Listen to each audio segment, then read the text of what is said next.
The letter arrived on a Tuesday, which felt wrong somehow. Bad news, Rosa Delgado had always believed, should come on a Monday. Mondays were already ruined. Tuesdays still had the faint possibility of becoming something decent.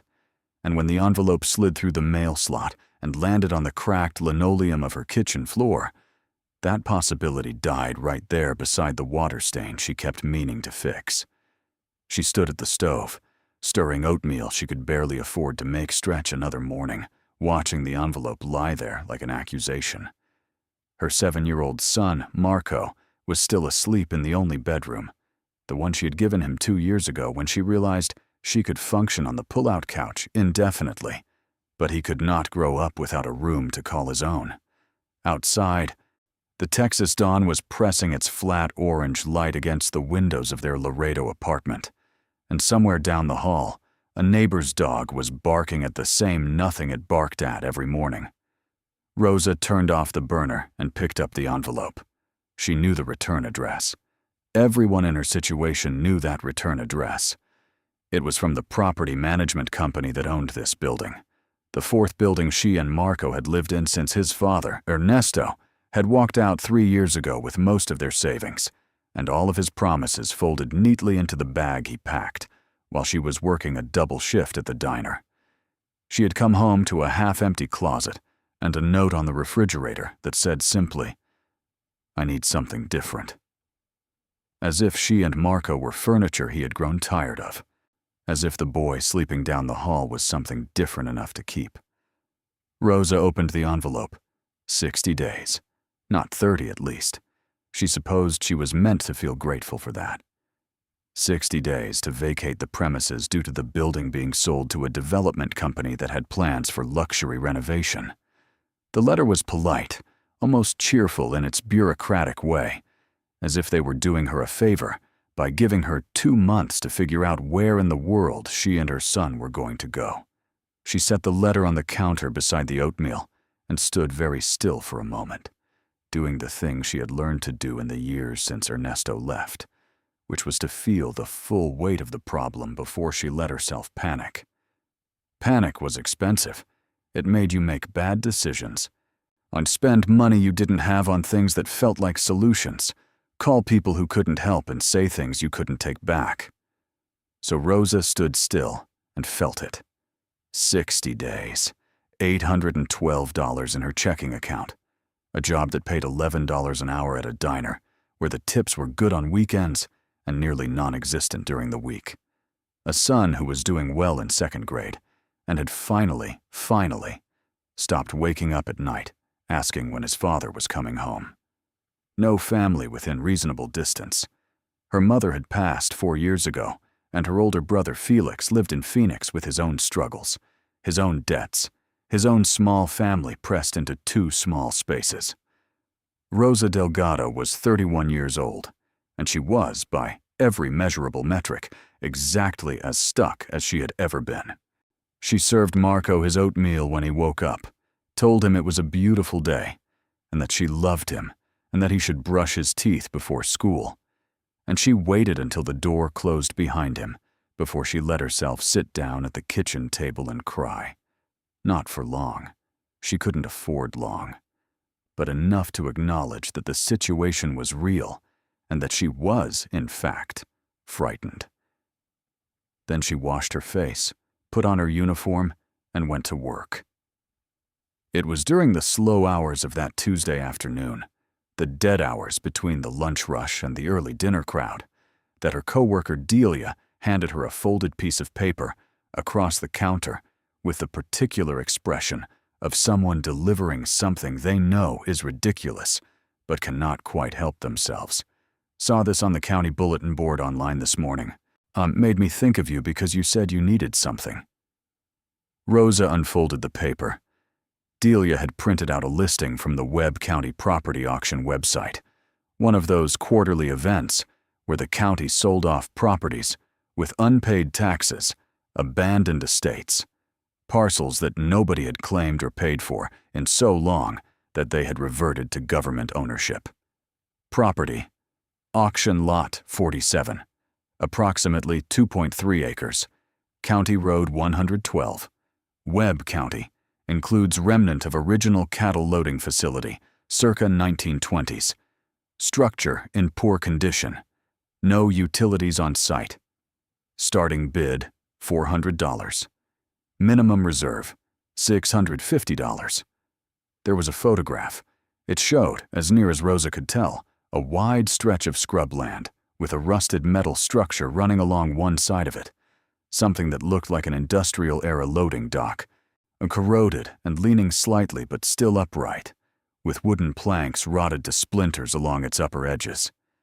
Beyond it, the land was flat and dry and enormous, in the way that all South Texas land was enormous, going on to a distant tree line that had no particular interest in being reached. Rosa looked at the photograph for a long time. A cattle loading platform, she said. Delia shrugged, refilling the coffee urn. It's land, though. 2 acres. Property you could actually own. She paused.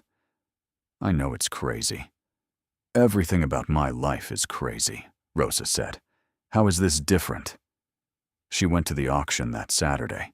She told herself she was only going to look, only going to understand what the process was like, so that someday, in some theoretical future, with more stability and more options, she might know what to do.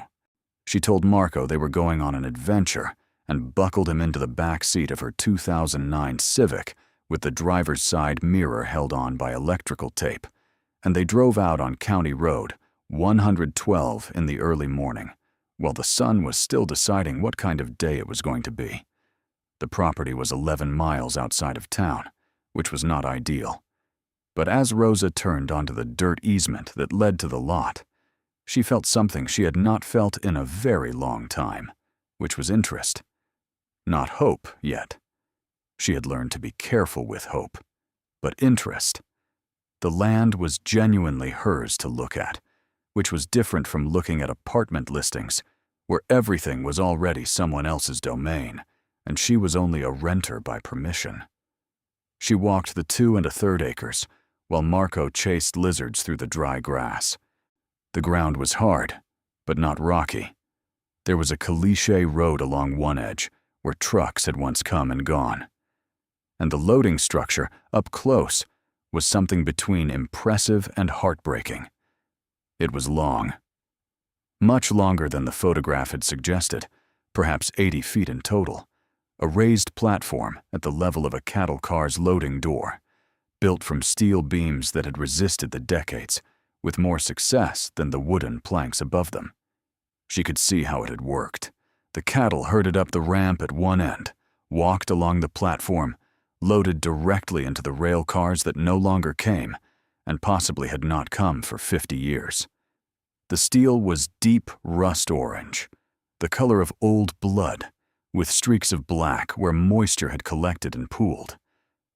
At the far end of the structure, where the platform met a low concrete block building that might once have been an equipment storage room, there was a door. A heavy steel door, still on its hinges despite decades of abandonment, with a padlock that had rusted to the color of everything else out here but had not corroded through.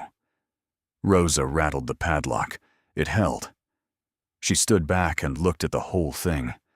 The county was selling it for less than a month's rent. It was broken and rusted and useless and sitting on flat South Texas scrubland 11 miles from the nearest grocery store. It was the least practical thing she had ever considered acquiring.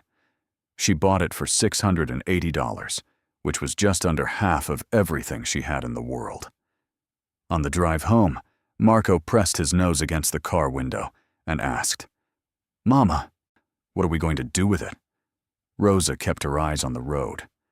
"Something," she said. "We're going to do something with it." She was not at all sure that was true. The next 2 weeks were a study in practical problem-solving, driven by a desperation so complete that it had looped back around into something almost like calm. Rosa researched. She had always been good at research, had been the first in her family to attend college, had studied business administration for 2 years before Ernesto. And the pregnancy, and the mounting cost of existing had pulled her out of it. She knew how to find information, how to read documents, how to understand the implications of what she was looking at.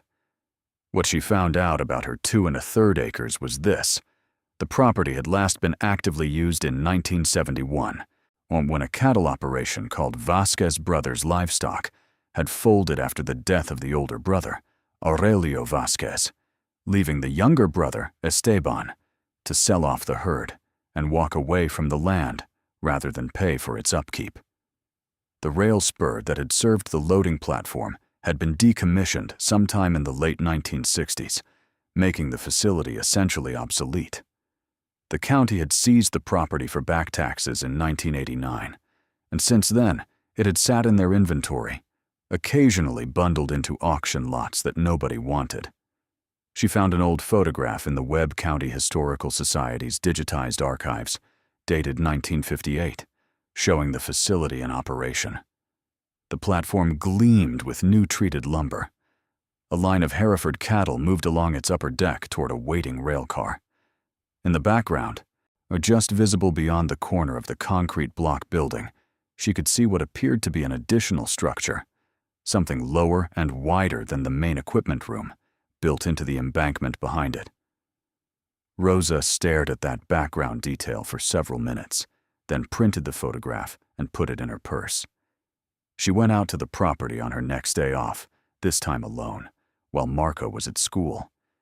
She brought the printed photograph and a good flashlight and the spray bottle of penetrating oil she had bought at the hardware store on her way out of town. She applied the oil to the padlock on the heavy steel door and let it soak while she walked the rest of the perimeter. She was trying to locate from the outside whatever that lower structure was in the 1958 photograph.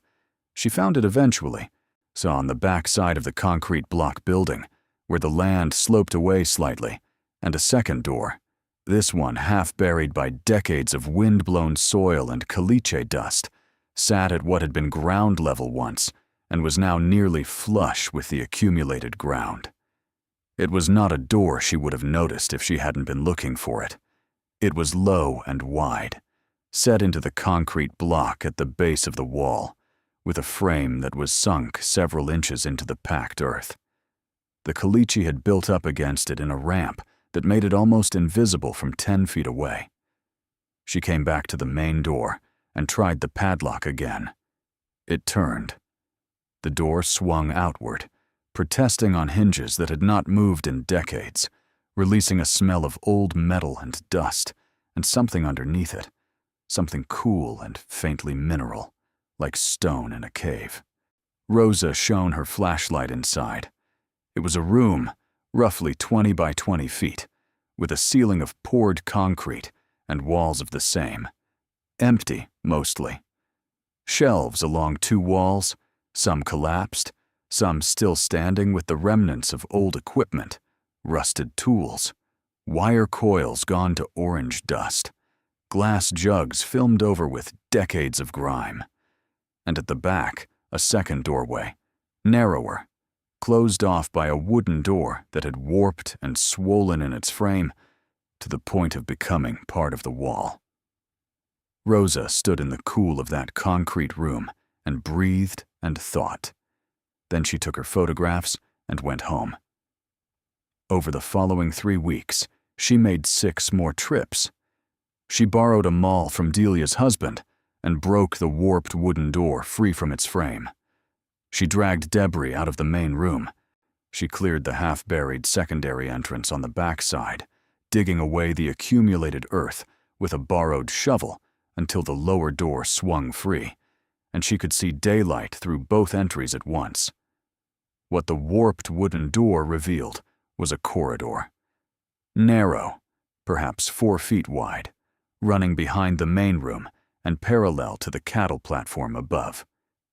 Its floor was concrete, its ceiling lower than the main room, maybe 7 feet, and along its right-hand wall, evenly spaced at 6-foot intervals, were steel doors. 6 of them. Each one was heavy, like vault doors built into the corridor wall, each fitted with an old-style lever handle and a keyed lock, each one furred with rust, but still, she believed, structurally sound. In the floor of the corridor, a steel channel ran its length, ending at a drain grate at the far end that had once presumably handled whatever liquid needed to drain from whatever this place had been built to store. Rosa stood in that corridor with her flashlight and her photograph, and the faint, cool air rising from the concrete, and she understood, slowly, that she was looking at purpose-built cold storage. Not modern cold storage with refrigeration units and temperature controls, but old-fashioned insulated storage, the kind built before reliable electricity came to rural South Texas, designed to use the earth itself as a temperature moderator. The corridor was below grade. The concrete was thick. There were insulation channels between the interior and exterior walls that she had not understood until she got here and saw the full construction. And someone had built this in the 1920s or 1930s with considerable thought and expense. The cattle loading platform above was the visible, working face of the operation. This storage facility below and behind it was where something else happened. She needed to know what. Rosa went to the Webb County Historical Society on her next free afternoon, with Marco in tow, apologizing in advance for his tendency to touch things. The archivist, a small elderly woman named Mrs. Constance Webb, no relation, she assured them, just a coincidence, pulled up the original land survey records for the parcel without needing to look long. Vasquez Brothers Livestock, she confirmed, established 1919. But she paused, running her finger down the original deed. Aurelio and Esteban Vasquez. Though, she added, this land itself was not their original purchase. They acquired it in 1931 from a previous owner. Rosa leaned forward. Who was the previous owner? Mrs. Webb turned to her computer terminal and typed for a moment. The previous owner of record was a corporation called Trans-Pecos Land and Commerce, established 1912, dissolved 1931. She looked up at Rosa, which is interesting because Trans-Pecos Land and Commerce was associated with one of the more colorful characters in Webb County's early history, a man named Harlan Booth. Tell me about Harlan Booth. Mrs. Webb smiled in a way that suggested she had been waiting for someone to ask this for quite some time. Harlan Booth was a freight consolidator. That was the polite term. He operated as a broker between small ranchers and the railroad, taking a percentage of everything that moved through his facility. She gestured around. He had an office in the county building records for moving livestock, but his real business, the business that made him wealthy, was less visible. She paused. Harlan Booth was known, though never proven in court, to have operated one of the most sophisticated underground commodity storage operations in South Texas from approximately 1918 through 1929. Underground, Rosa repeated carefully. Figuratively, Mrs. Webb said, and perhaps literally. The records show he built significant below-grade structures at several of his properties. He was extraordinarily secretive about his operations, and after his death in 1930, his assets proved difficult to locate. His estate was contested for several years, and ultimately settled for far less than anyone believed Booth to be worth at the height of his career. She looked at Rosa steadily. You bought that property at auction, didn't you? I saw your name on the county records when I was doing my quarterly update. Rosa nodded slowly. Mrs. Webb folded her hands on the counter. The question people have been asking since 1930, she said, is what happened to Harlan Booth's money. He was known to distrust banks, particularly after 1929. He operated largely in cash and commodity holdings. Gold was not uncommon as a store of value for men in his position and his era, and he built underground storage facilities. She looked at Rosa again. I don't want to send you on a fool's errand, dear. People have speculated about Booth for 90 years. The probate attorneys went over his known properties thoroughly. Known properties, Rosa said. Mrs. Webb smiled again. That's the correct question. That evening, old Rosa sat at her kitchen table after Marco was in bed and laid out everything she had. The 1958 photograph, the notes from Mrs. Webb, a printout of the Trans-Pecos Land and Commerce dissolution filings she had found online, showing that the property at County Road 112 had been transferred to the Vasquez brothers in lieu of an unpaid debt, suggesting that Trans-Pecos had itself been in financial trouble at the time of its dissolution, 18 months after Harlan Booth's death. She had 6 locked doors in a below-grade corridor on land she now owned. She did not know what was behind them. She did not know if there was anything behind them worth knowing about. She was not naive enough to believe that every old building contained hidden treasure, that every rusted lock opened onto a fortune, that her particular brand of desperation was the kind the universe chose to reward. But she thought about the one thing Mrs. Webb had said that she could not stop thinking about. The probate attorneys went over his known properties thoroughly. Rosa had bought an unknown property for $680 at a county auction where nobody else had bothered to bid.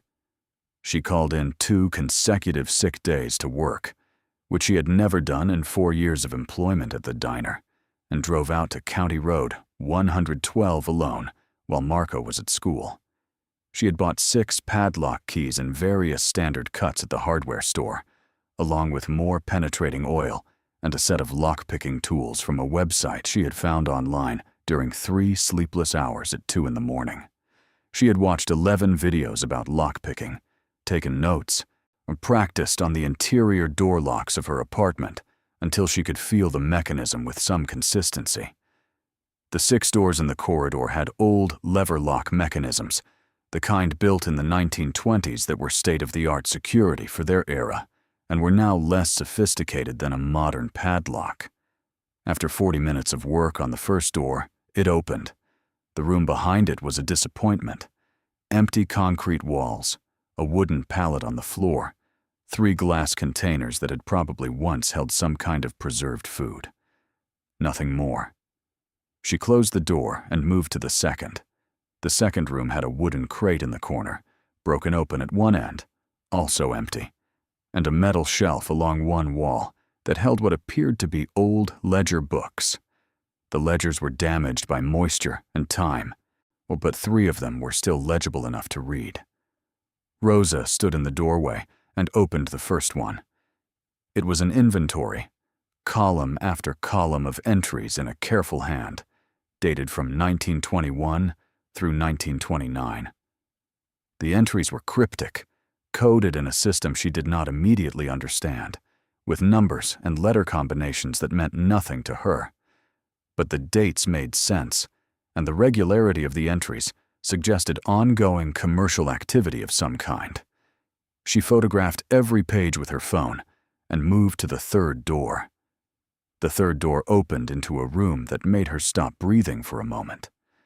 Not because of what it contained, which appeared at first to be only more wooden shelving and what looked like rolled canvas on the floor, but because of what she saw on the wall above the shelving.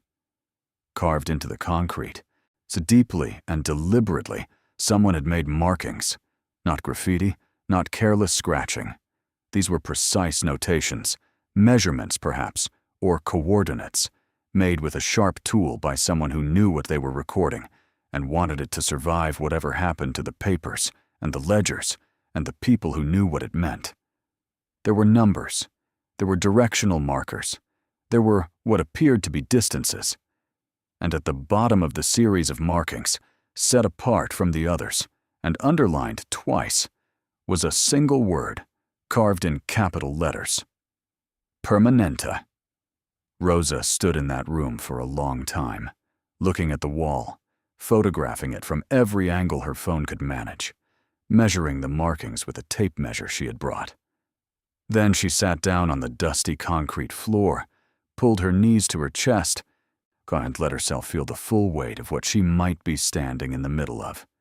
She was a single mother from Laredo, with $800 to her name, 60 days to vacate her apartment, and a cattle loading platform in South Texas that nobody had wanted for 50 years. Permanent. Permanent. Whatever Harlan Booth had believed was worth making permanent, it was here, or had been here, or was pointed to by whatever those markings described. She drove to the county records office on the way home. She asked for the original construction permits for the Booth facility at County Road 112. She waited 40 minutes while a clerk went through physical filing boxes in the back because the 1920s records had not been digitized. When the clerk returned, she had a manila folder that she set on the counter with an expression of mild curiosity, because clerks in county record offices developed mild curiosity the way other people developed hobbies. "You're the second person to ask for these in the last month," the clerk said. Rosa went very still. "Who was the first?" The clerk shook her head. "I can't say who. But they came in person, about 3 weeks ago. Spent about 2 hours with the original permits." Rosa took the folder to the reading table and opened it. The construction permits for the 1922 facility showed a building footprint that matched what she had found, mostly. The corridor, the 6 rooms, the main equipment storage. But there was a discrepancy. The permits showed 7 rooms off the corridor. She had found 6 doors. There was a 7th room, and it was not accessible from the corridor she had found. She looked at the original blueprint drawing in the permit folder, a hand-drawn diagram on aging paper that nonetheless showed the facility clearly. The 7th room was at the end of the corridor, past the 6th door, separated from it not by a door, but by what the blueprint labeled simply as fill. The space between the 6th room and the 7th had been filled in at some point, either in the original construction or at some later date, sealing the 7th room off entirely from the accessible corridor. The 7th room had its own access, shown on the blueprint as an entrance from the outside. An entrance that was not visible from anywhere she had walked the property. Rosa looked at the blueprint for a long time. Then she looked at the dimensions. The 7th room was not a storage room the size of the others. According to the blueprint, it was 40 feet long, 20 feet wide, and 8 feet high. It wasn't a room, it was a vault. She went back the next morning before Marco woke up, leaving a note on the refrigerator that said she had gone to get breakfast and would be back, knowing she was lying and knowing she had to go before she lost the nerve. The sun was just breaking over the flat edge of the world when she turned onto County Road 112, and the property looked the same as it always did, which was to say, quiet and forgotten, and hers. She went around to the back embankment where the lower entrance was, the one she had already cleared. But this time she walked further along the embankment, following the concrete foundation of the original structure as it disappeared into the slope, measuring with her tape measure and matching her measurements against the blueprint she had photographed at the county office. At the point where the blueprint indicated the 7th room's exterior entrance should be, she stopped. There was nothing visible, just the slope of the embankment, covered in decades of wind-blown caliche and scrub grass, a mesquite tree growing at an angle from the base of the foundation, and a section of the embankment that was, she realized, when she looked at it carefully, slightly different in color from the surrounding soil. A slightly lighter shade, as if the material there was different in composition, not native clay and caliche, but something added on top. She got the shovel from her car. She worked for 2 hours in the rising morning heat. Digging away the accumulated material was slow because the soil was compacted, and the caliche layer at the surface was almost as hard as stone. But she had grown up in South Texas, and she knew how to work in the heat. And she had, in the past 3 years, developed a relationship with effort that had less to do with hope and more to do with the simple refusal to stop. At 18 inches down, her shovel struck metal. Rosa stopped. She knelt and cleared the surface with her hands, pushing away the dirt until she could see it. A steel plate, roughly 4 feet wide, set into the embankment at an angle. It was bolted along its edges into the concrete foundation, and in its center was a recessed handle, the kind you would grip and pull upward. She looked around the empty property. The road was 200 yards away. There were no other vehicles, no other people visible in any direction, just the flat land and the morning sky, and the distant sound of a highway that was too far away to matter. Then Rosa Delgado gripped the recessed handle of a steel plate that had not been opened in, at minimum, several decades, and pulled. It did not move at first. She pulled harder. She put her feet against the edge of the concrete foundation and used her legs, felt the muscle in her lower back protest, ignored it, pulled. The metal creaked. She heard the sound of suction releasing, like a jar being opened, the pressure equalization of a sealed space finally accepting outside air. The plate lifted. Below it was a shaft, concrete-lined, perhaps 3 feet by 3 feet, with iron rungs set into one wall going down into darkness. The smell that rose from it was cool and dry and metallic and very old. The smell of a space that had been sealed for a very long time and had preserved, in that sealing, a pocket of air from some previous decade. Rosa sat back on her heels and looked at the shaft and breathed. Her hands were shaking. She made them stop. She drove back to town, picked up Marco from school, fed him lunch, and did not say anything to anyone. That night, after Marco was asleep, she sat at the kitchen table and looked at the eviction notice and the photo of the steel plate and Mrs. Webb's comments in her notes and the blueprint of the 7th room, and she made herself think clearly and practically and without drama. She did not know what was in the vault. She could not climb down alone into an unknown shaft without someone knowing where she was. She needed to tell someone. She needed to be smart about this. But before she did anything else, she needed to understand what she was looking at legally, because she had lived long enough and been burned badly enough to know that finding something and keeping something were two entirely different things. And she could not afford to discover a fortune and lose it to a process she did not understand. She searched online until 2 in the morning and found what she was looking for. Texas property law, treasure trove doctrine, mineral rights as distinct from surface rights, the specific statutes governing abandoned property, and the findings of buried or concealed wealth. She wrote notes. She organized her thinking. She identified what she needed and what she did not yet have. Then she slept for 4 hours and went to work. 3 days later, my Rosa drove to a law office in downtown Laredo that specialized in property and estate law. The attorney was a woman named Gabriela Fuentes, 45, with the no-nonsense directness of someone who had seen enough real situations to have no patience for the hypothetical. Rosa laid out everything she had in clear, factual order. The purchase, the property history, the facility layout, the blueprint discrepancy, the sealed shaft.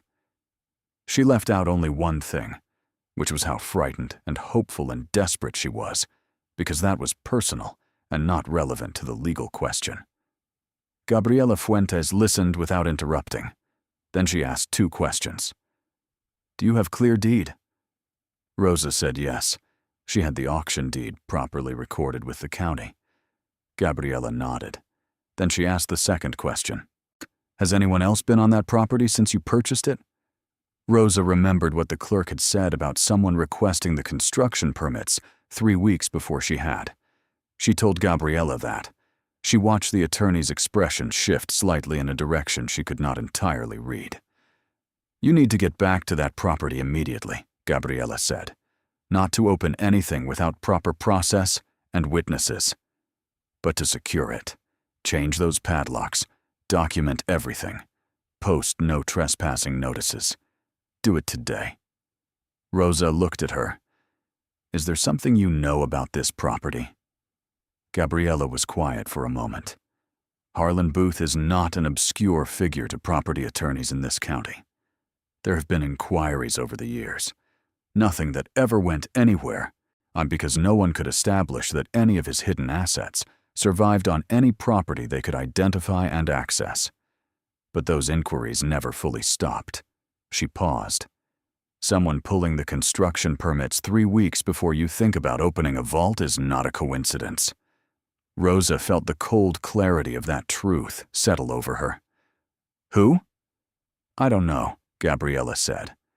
But we're going to find out. And more importantly, we're going to make sure that what's on that property stays on that property and in the right hands, which means yours. She stood up and extended her hand. You retained me as of right now. Do not go to that property alone again. I'm going with you, and I'm bringing a notary and a licensed surveyor and a representative from the county assessor's office.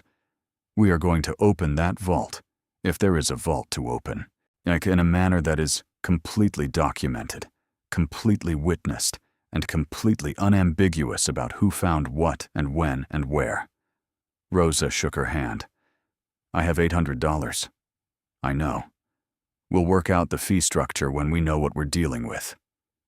Gabriella allowed herself a small, controlled smile. I've been doing property law in Webb County for 20 years.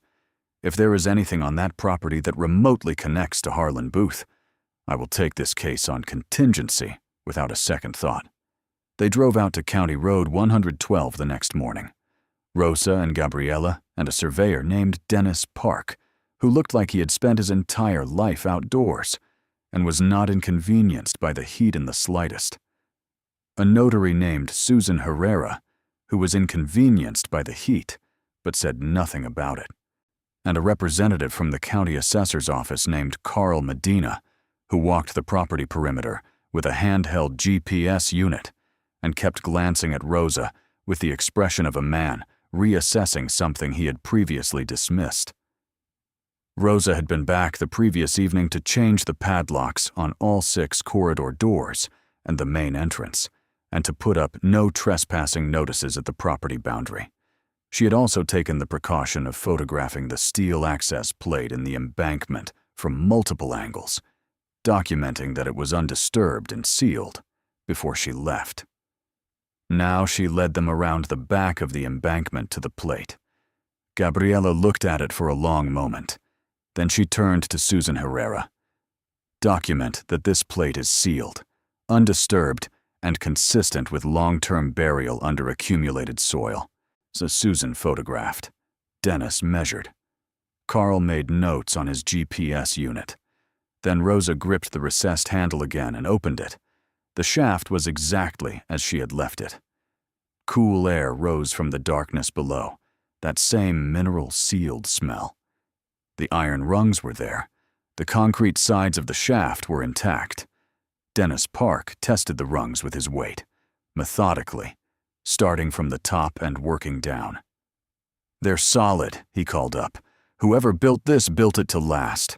A portable work light was passed down, and then Dennis descended fully, and then Rosa went down after him, which she had not negotiated with Gabriella, but which she wasn't going to be talked out of, because this was her land, and her find, and her 60-day eviction notice, and she was going into that vault.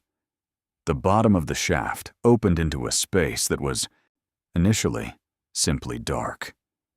Dennis swung the work light, and Rosa climbed off the last rung and stood up straight and saw it. The vault was exactly the dimensions on the blueprint, 40 feet long, 20 feet wide, 8 feet high. The walls were poured concrete. The floor was poured concrete. And along the walls, on both sides, running the full length of the room on freestanding metal shelving units that had been bolted to the concrete for stability, were wooden crates. Dozens of wooden crates.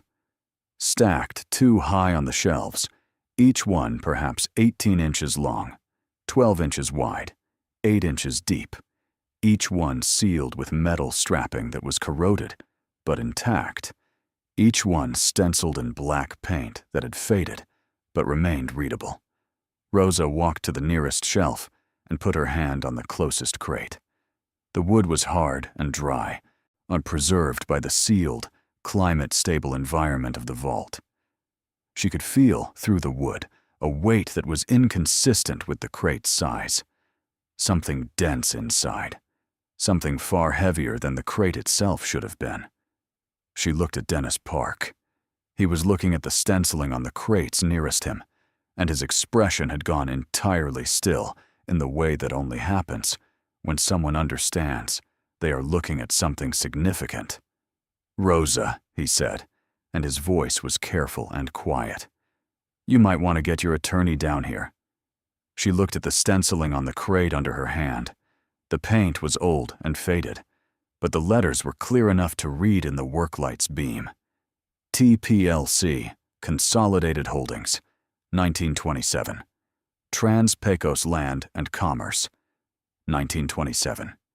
2 years before the crash, when Harlan Booth had still been at the height of his operation, before the dissolution, before the probate, before 90 years of people wondering where the money had gone. Gabriella descended the shaft and stood beside Rosa and looked at the room and the shelves and the crates for a long moment without speaking. Then she took out her phone and photographed the stenciling. Then she called someone, a number she had apparently already located, and spoke for several minutes in a low voice, while Rosa stood in the cool silence of the vault and listened to the sound of her own breathing and the distant drip of groundwater somewhere in the walls. When Gabriella ended the call, she turned to Rosa, and her expression was professional and controlled, but something in her eyes suggested a different interior state entirely.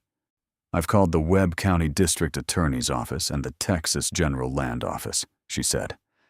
"This is now an official discovery under Texas Property Code.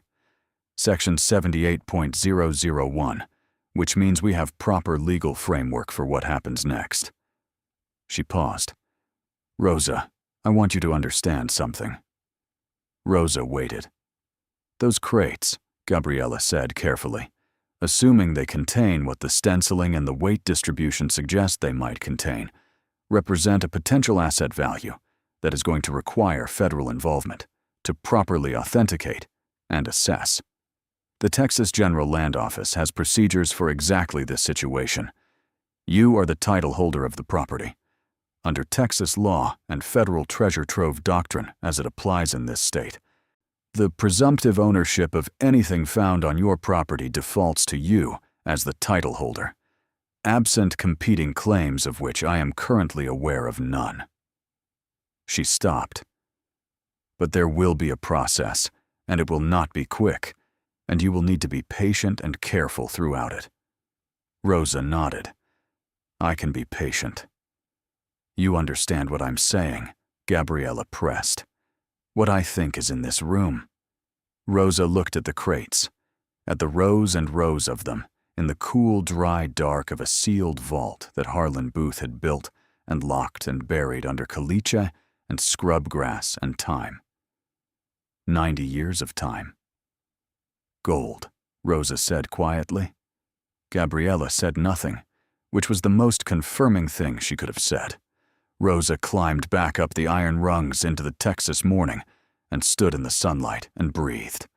Across the 2 1/3 acres, the cattle loading platform ran its 80-foot length in the rust-orange silence it had maintained through generations of ownership and abandonment.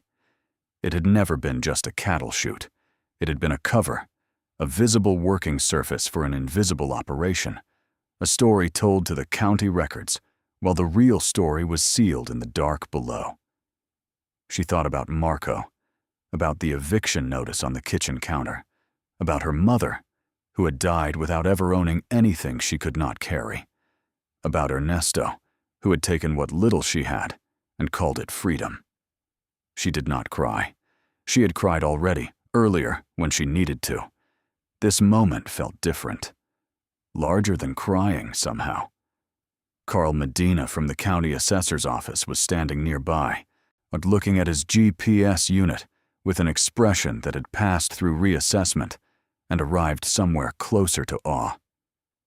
"Ms. Delgado," he said, and his voice was respectful in a way it had not been at the beginning of the morning. Rosa turned to face him. She was 31 years old. She had $800 in her checking account and 60 days to find somewhere to live, and a 7-year-old son who was going to need new shoes before school started again. She had just opened a vault under a cattle loading platform in South Texas that nobody had opened in 90 years. "Yes," she said. "What is it?" He hesitated. "The access plate you cleared, the one you've been excavating." He gestured toward the embankment. "There's another plate, about 40 feet further along the same foundation. I just picked it up on the metal detector." Rosa stood very still. "Identical construction," he continued. "Also buried. Also sealed." She looked at Gabriela. Gabriela looked at the property boundary. Then she looked at Rosa, with an expression that had moved, carefully and professionally, beyond controlled, into something that might have been wonder. "Your property extends another 180 feet in that direction," she said. Rosa looked at the embankment, at the long concrete foundation of Harlan Booth's facility running through it, still solid, still present, still holding its secrets in the patient dark below. She had bought it for $680. She had bought it because she had 60 days, and no options, and $800, and a son who needed somewhere to live. She had bought what everyone had seen as worthless, a rusted cattle chute, a piece of abandoned scrubland, a lot at the county auction where nobody else bothered to bid. She thought about Harlan Booth, who had built this place in 1922 and filled it and sealed it, and then died in 1930 before he could return to it, leaving his attorneys to argue over an estate that was a fraction of what he actually owned, because the rest of it was here, unrecorded, unknown, buried under decades of caliche and assumption, and the easy human belief that what looks worthless is worthless. She thought about what Mrs. Webb had said. The question people have been asking since 1930 is what happened to Harlan Booth's money. Rosa Delgado, who had been told her whole adult life by the circumstances of her existence that she was a person to whom things did not come easily, looked at the second steel plate and felt the full, terrifying, extraordinary weight of the answer. It came to her. All of it. Right here in this flat, hot, unremarkable corner of Webb County, Texas, on land she had bought at an auction where she was the only bidder. She walked toward the second plate. The morning was heating up the way South Texas mornings heat up in late July, which is to say all at once and without apology. Rosa could feel the sun on the back of her neck as she moved along the embankment, following Carl Medina and his GPS unit. Gabriela walked beside her. Dennis Park stayed at the first shaft, already on his phone to someone in Austin, about what they had found and what protocols applied. The second plate was 43 feet further along the foundation, Carl confirmed, and stopping at a point where the embankment had a barely perceptible depression that Rosa would never have noticed without being told to look for it. The same wind-blown caliche had accumulated here. The same scrub grass grew over it, indifferent. But when Carl passed the metal detector over the surface, the tone it produced was definitive. She dug again. Carl helped this time, without being asked, which Rosa noted and appreciated. The material came away more easily here because the depression meant less accumulation, and within 40 minutes, they had cleared enough to see the second plate. Same dimensions, same recessed handle, same bolted edges into the concrete foundation, same seal, same age, same silence coming from whatever was beneath it. Susan Herrera photographed everything. Gabriela documented the discovery time, the GPS coordinates, the exact date, the identity of all persons present. Rosa watched all of this happening around her with the particular attentiveness she had developed at the diner over 4 years of managing multiple tables at once, understanding the whole floor, without losing track of any individual part. She was good at that. She had always been good at that. Ernesto had called it her surveillance face, which was not a compliment the way he said it, but which she had eventually come to understand was simply the way her mind worked when it was doing what it did best, which was reading a situation with complete accuracy and without the distortion of wishful thinking. What her mind was telling her right now was that the situation was real and large, and that she needed to be very careful about what came next. Though she did not open the second plate that day. Gabriella counseled against it, and Rosa agreed, because the first discovery was already in process, and adding a second before the legal framework for the first was fully established was a risk she was not willing to take. They sealed the area, documented it, marked it with surveying flags at Gabriella's direction, and went back to the main shaft. The county and state representatives who arrived that afternoon were not people Rosa had met before. There was a woman from the Texas General Land Office named Patricia Salinas who had driven up from San Antonio and had the bearing of someone accustomed to making important decisions in difficult field conditions. There was a man from the Webb County DA's office named Robert Fuentes, no relation to Gabriella, who asked careful questions and wrote careful notes and expressed neither excitement nor skepticism, only thoroughness. They went down the shaft again in the afternoon, this time with better lighting equipment that the county representative had brought in a field kit. The vault was illuminated fully for the first time. Rosa had counted in the morning with the single work light. She counted again with the proper equipment. There were 114 crates. Patricia Salinas stood at the end of the vault and turned slowly in a complete circle and did not say anything for a long time. Then she asked Dennis Park about the structural integrity of the shelving, and Dennis said it was solid. And she nodded and asked about the second shaft, and Gabriella provided the documentation. Patricia looked at Rosa. "Ms. Delgado, do you have a place to stay tonight?" "I have an apartment," Rosa said, "for another 56 days. Patricia's expression did not change, but something in it acknowledged that she had understood more than the literal answer. "I'll need you accessible for the next several days. We're going to have to move quickly on the authentication process, and you'll need to be available for documentation and consultation." Rosa looked at the crates, at the stenciling, at the cool, preserved darkness that had held all of this for 90 years, while the world outside had changed beyond recognition, and a county auction had sat unclaimed on a Tuesday morning until a woman with 60 days and $800 had needed something to be possible. "I'll be available," Rosa said. She drove home in the late afternoon heat.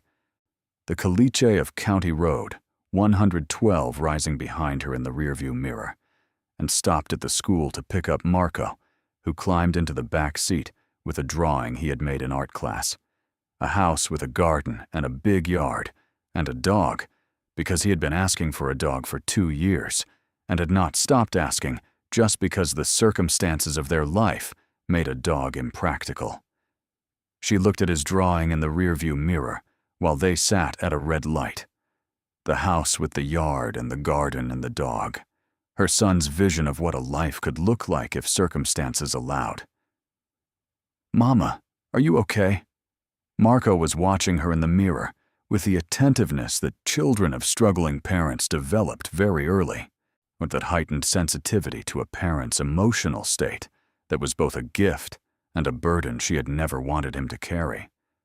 She looked at his drawing again, at the house with the dog, at the big yard and the garden.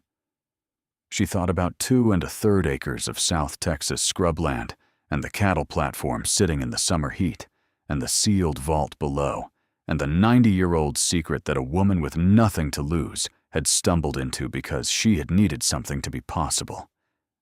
"I'm okay, baby," she said. "More than okay." He studied her.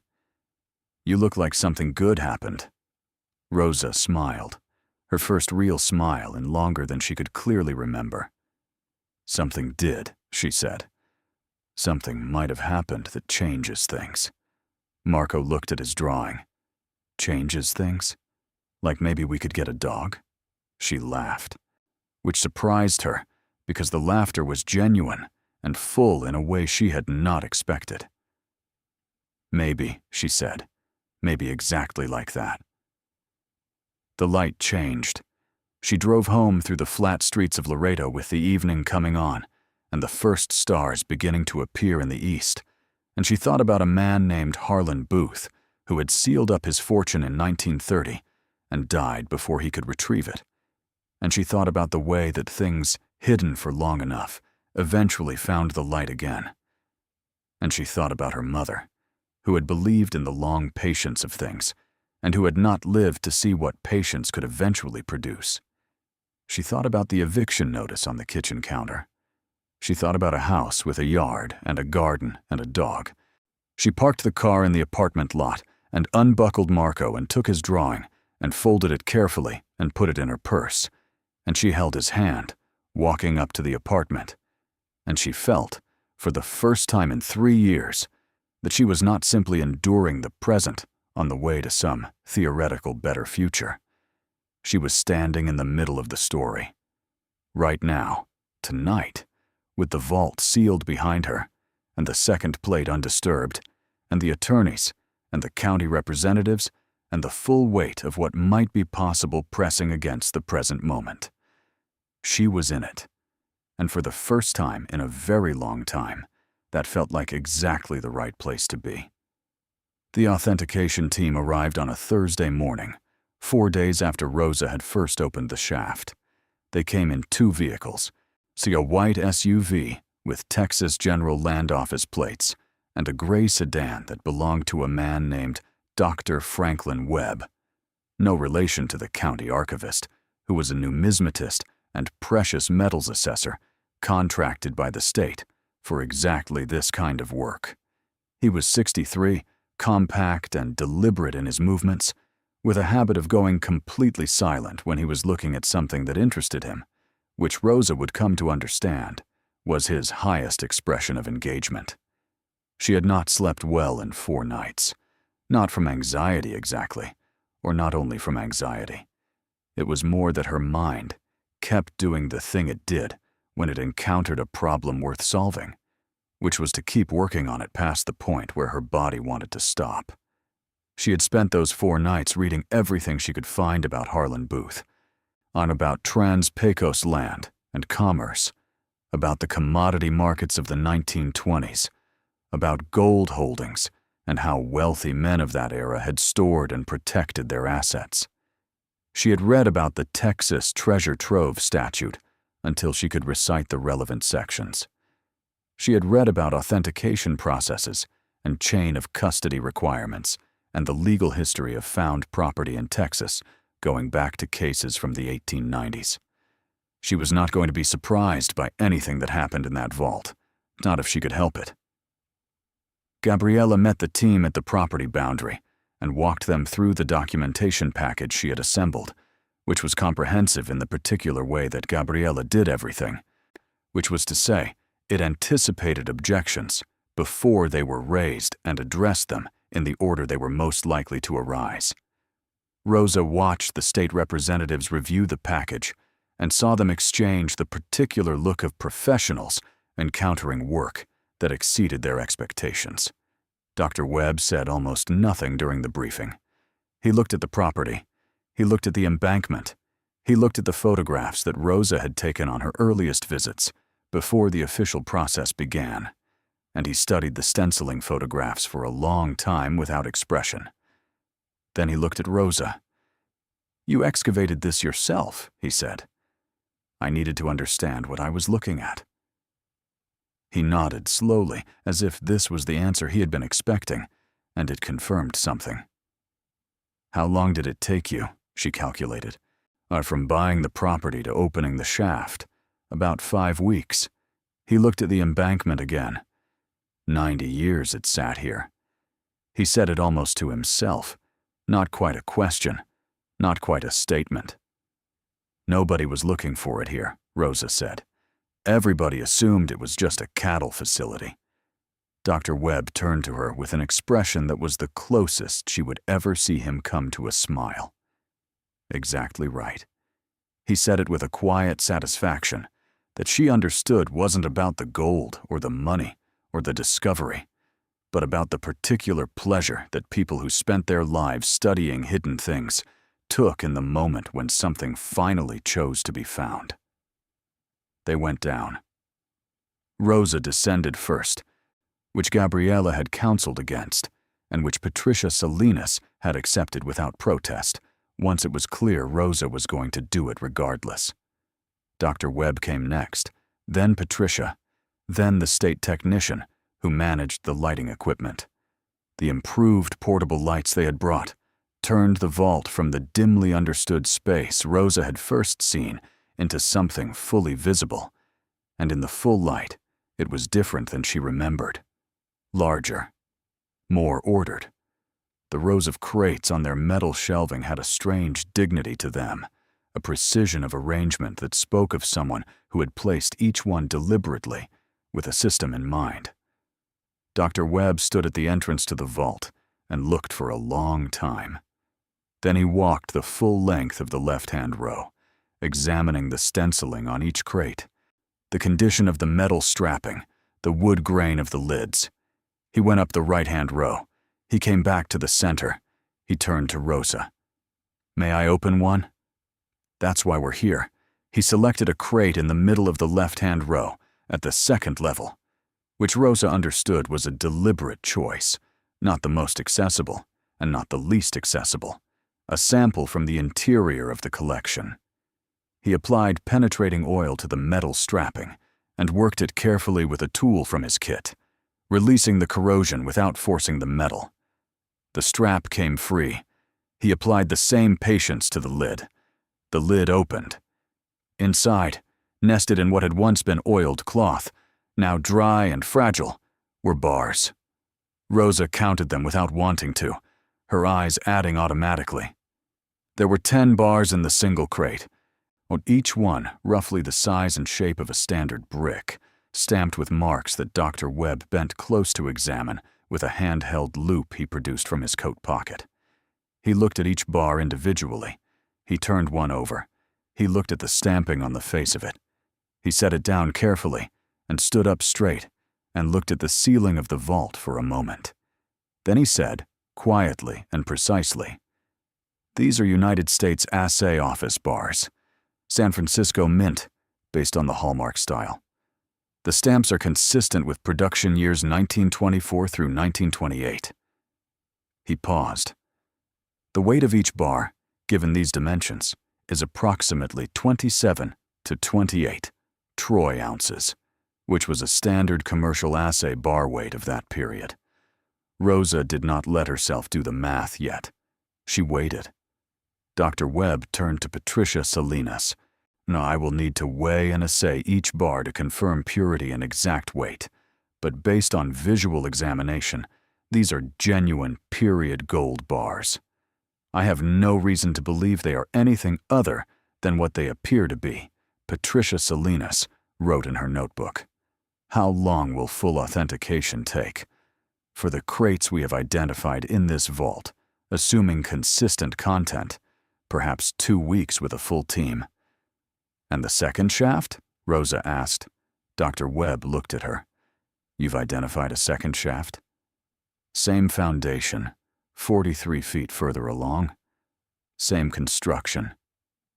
Patricia gestured to the documentation Gabriella had prepared. Dr. Webb was quiet for a moment. He looked at the crates. He looked at the vault dimensions. Then he looked at Rosa in a way that was not quite the controlled professional assessment he had been maintaining since his arrival. He said, "Ms. Delgado, I have been doing this work for 31 years. I want you to understand the professional context for what I am about to say." Rosa waited. "I have never, in 31 years, seen anything of this magnitude in a field discovery context." He said it simply, without drama, which made it more credible than any amount of drama would have. Then he turned back to his work, and Rosa stood in the cool air of the vault and let herself feel it, just for a moment. Not the money, not the numbers she had refused to calculate yet, just the fact of it. The extraordinary, improbable, specific fact of where she was standing and why. So she had bought a cattle loading platform for $680. The word went out through channels she did not entirely understand and could not have prevented, even if she had tried. By the following Monday, 6 days after the official discovery documentation was filed with the county and the state, the story was in the Laredo Morning Times. It was a small item, 3rd page, focused on the historical angle, the Harlan Booth connection, the long-standing mystery of the Trans-Pecos land and commerce assets. Rosa's name was mentioned twice, both times in the context of property ownership rather than personal narrative. It was enough. By Tuesday afternoon, she had 14 voicemail messages on her phone from numbers she did not recognize.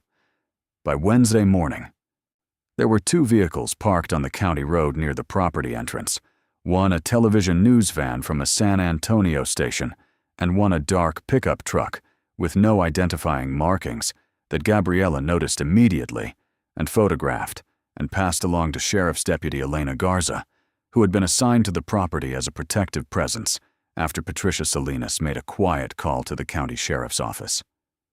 Rosa went to work on Wednesday. She served breakfast and lunch at the diner. She refilled coffee. She listened to the bell over the door and the sound of the griddle and the particular late morning quiet that descended when the rush was over and the day was just a day again. Delia watched her from the other end of the counter with an expression that was trying very hard to be normal and not quite managing it. "You're famous," Delia said finally. "Around 11? I'm not famous. I found something on my property." "That's what famous is," Delia said. "It's finding something, and then everyone knowing you found it." Rosa wiped down the counter. "I don't want to be famous. I want to move into my property before my 60-day notice is up." Delia's expression shifted to something more serious. "Is it really that big?" Rosa looked at her. Gabriella had counseled discretion, and Rosa had maintained it carefully, with everyone except the people directly involved in the legal process. But Delia had been the one to hand her the printed listing. Delia had been the proximate cause of all of it. "It's big," Rosa said. "That's all I can say right now." Delia was quiet for a moment. Then she reached under the counter and came up with the printed listing she had given Rosa 6 weeks ago, which she had apparently been keeping. She slid it across the counter. "I'm keeping this," she said, "for when you're famous, and I can tell people I did something useful." Rosa looked at the listing. Property auction, lot 47. $400 starting bid. Nobody else had wanted it. She folded the paper and put it in her apron pocket. That evening, when she picked up Marco from the after-school program, there was a man waiting near the entrance of the school who she did not recognize.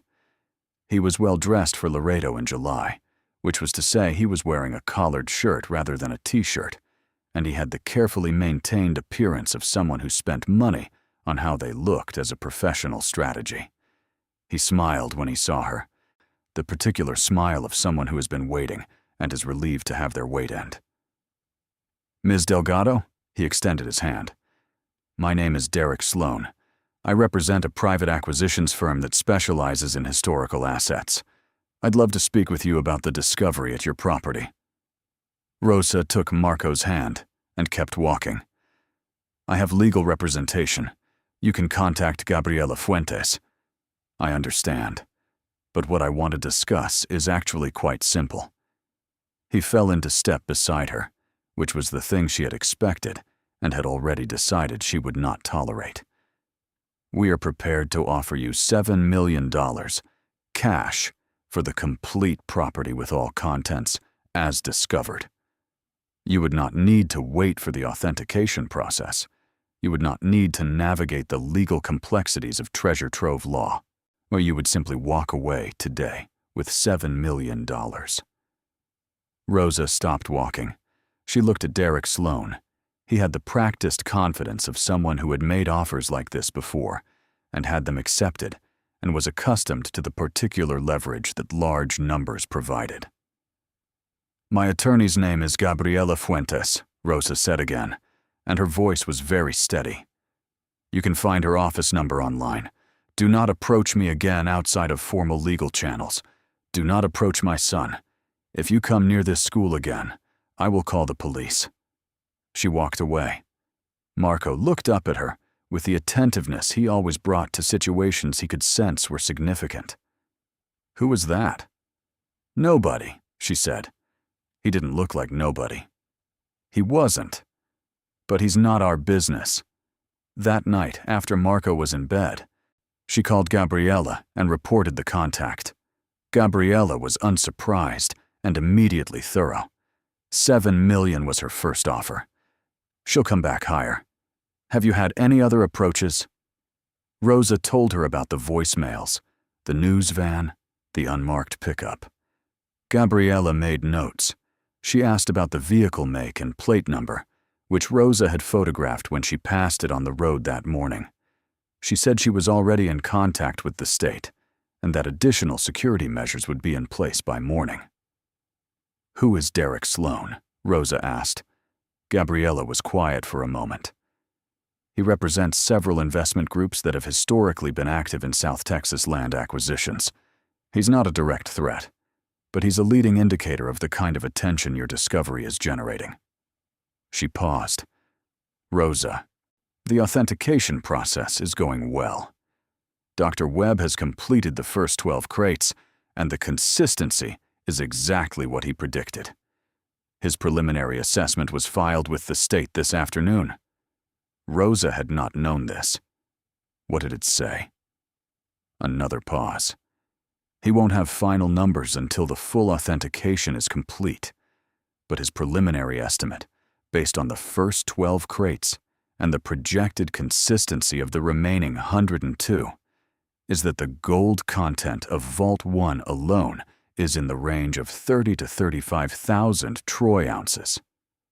Rosa sat down on the pull-out couch. She did not mean to. Her legs made the decision for her.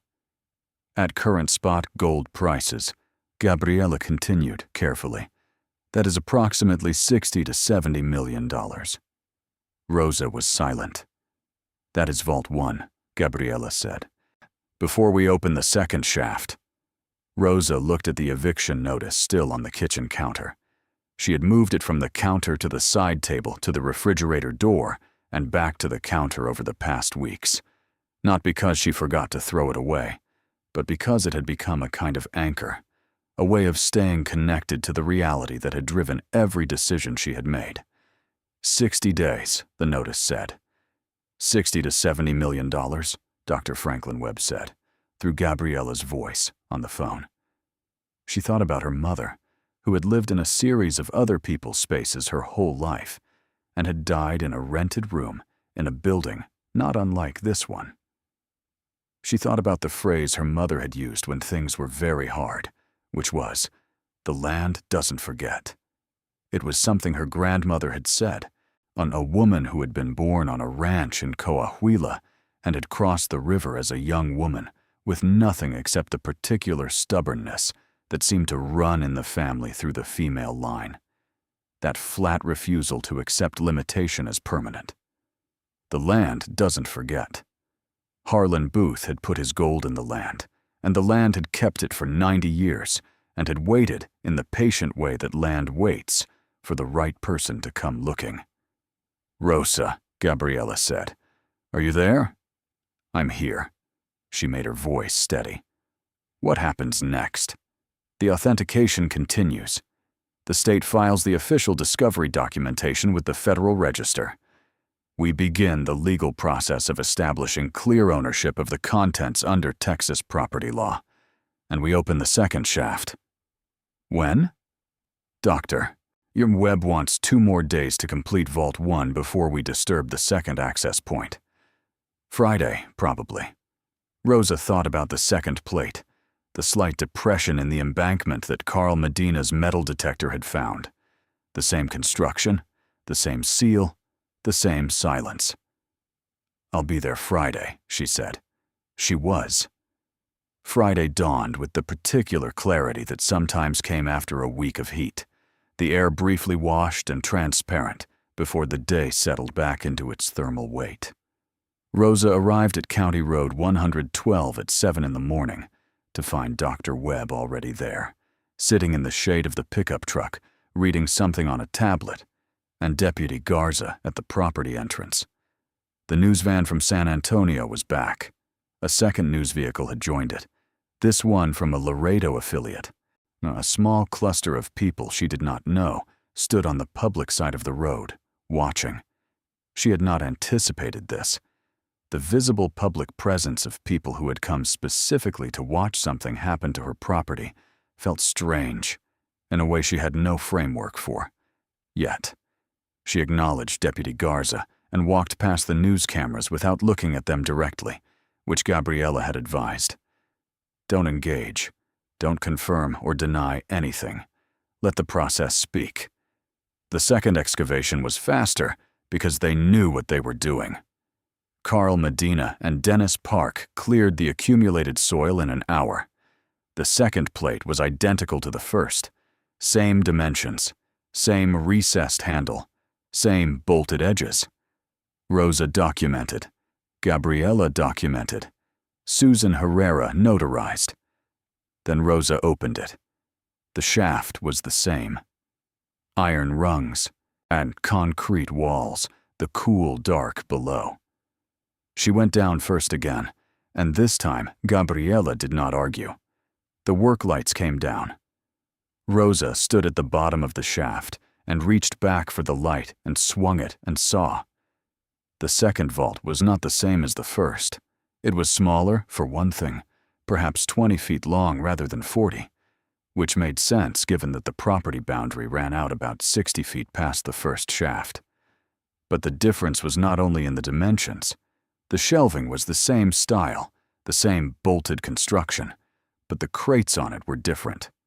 Smaller than the gold crates from Vault 1, roughly 10 inches square and perhaps 6 inches deep, each one sealed with a different kind of metal strapping, and each one stenciled not with the Trans-Pecos Land and Commerce mark, but with something else. A set of initials and a number. HB, followed by a sequential number.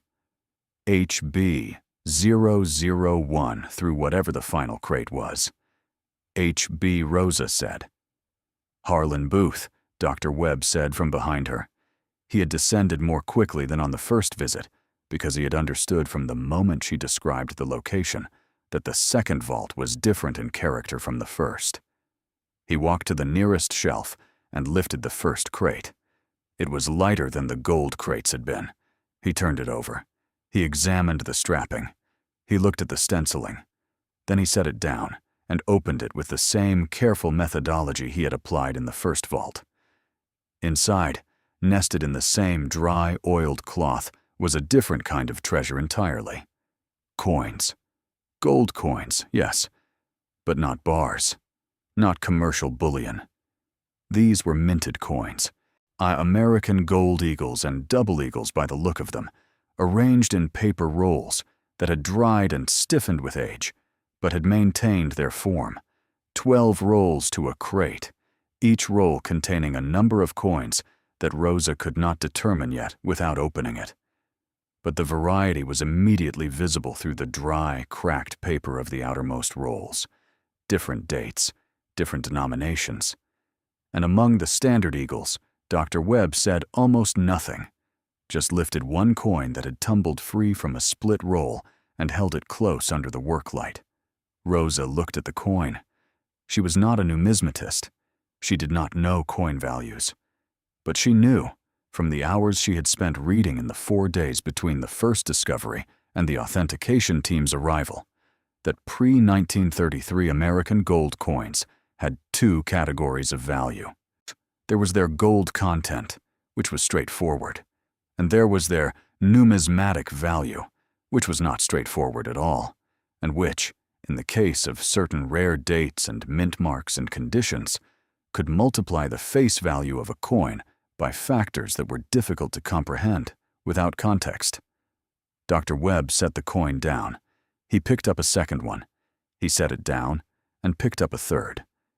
Then he straightened up and looked at Rosa with the expression she had come to understand was his maximum register of significance. "These are not circulated coins," he said. "This is a collector's cache." His voice was measured and careful and working very hard at remaining professional. "Many of these coins are in conditions that collectors classify as mint state, meaning they show virtually no wear." He paused. "The date on that first coin I examined is 1907. The mint mark is D for Denver. It is an extremely high-relief St. Gaudens double eagle." He stopped again. "Ms. Delgado, in a recent auction, a single 1907 high-relief double eagle in this condition sold for approximately $1.5 million. Rosa looked at the crate, at the 12 rolls inside it, at the rolls that had not yet been opened. "How many crates?" she asked. She already knew, because she had counted the moment the light was adequate, but she wanted to hear it in his voice. 47 crates, Dr. Webb said, marked HB001 through HB047. Rosa turned and looked at the whole vault, at the shelves running both walls, at the small, precise crates with their sequential markings, at the 47 private decisions of a man named Harlan Booth, who had spent years of his life accumulating rare coins with the deliberate attention of a collector who understood what he was building, who had sealed them in the ground in 1929 or 1930, just before or just after the crash, and had never come back. She did not yet know what the full numismatic value would be. That would take weeks of careful assessment, individual evaluation of each coin, research into condition and rarity, and current market values. Dr. Webb was already making calls, identifying colleagues who specialized in American gold coinage, who would need to be part of the assessment team. But she knew, standing in that second vault with the dry, cool air around her, and the work light throwing long shadows across the rows of small crates, that what she was looking at was not just gold by weight. It was Harlan Booth's life's work as a collector, assembled over years, curated with knowledge and intention, preserved with extraordinary care. The coins he had considered too valuable, too specific, too irreplaceable to sell or transfer or leave in any form of accessible record. These were the things he had loved best, hidden where only he was meant to find them again. And he had died at 62 in 1930, before he could. Rosa climbed back up the shaft into the Friday morning and stood in the light and breathed. The news cameras on the road had their lenses trained on the property. Deputy Garza stood at the entrance with her arms folded. Patricia Salinas was on her phone. Gabriella was writing in her notebook. Dennis Park was making measurements. The world was proceeding in its practical, documented, legally accountable way, and Rosa let it proceed because the practical and the documented and the legally accountable were exactly what she needed. She was not a person who could afford to let the extraordinary become an excuse for carelessness. She called Marco's school to confirm he was there, and that Deputy Garza had given his teacher the note about not releasing him to anyone except Rosa. She called the diner to check in with her manager, who had given her personal days with a combination of generosity and transparent curiosity that Rosa appreciated even as she did not satisfy the curiosity. She called her brother Felix in Phoenix, which she had not done yet because she had not been ready, and she listened to his phone ring and went to voicemail and left a message that said only, Felix, I need to talk to you. Call me when you can. Something has happened." Then she stood in the hot morning on her own 2 1/3 acres and looked at the cattle loading platform, which was still just a cattle loading platform in the flat light, rusted and abandoned looking and completely unrevealing of what it had been standing over for 90 years. The detail that troubled her was Derek Sloan, not the offer itself. The offer was expected, predictable, the kind of early-stage approach that people with money made to people in newly discovered wealth, on the theory that desperation and inexperience would make the discovered party sell too soon and too cheap. She had recognized it for what it was. What troubled her was something else. Sloan had known, when he approached her outside Marco's school, that her 60-day notice was running. He had referenced it obliquely but unmistakably, saying she would not need to wait, that she could simply walk away, and the implication was that he understood her time pressure. The eviction notice was not public knowledge. Her financial situation was not public knowledge. She told Gabriella about this observation on Friday afternoon, after the vault documentation was complete and the team had gone. Gabriella heard it, and was quiet in the way she was quiet when she was cataloging implications. "He's done research," Gabriella said. "Possibly had someone pull your rental history and payment records. That kind of background work is done routinely on discovered property cases when the finder has limited financial resources, because limited financial resources are leverage. The assumption is that you can be pressured by time." "Can I?" Rosa asked. Gabriella considered the question honestly. "You have 60 days from the eviction notice.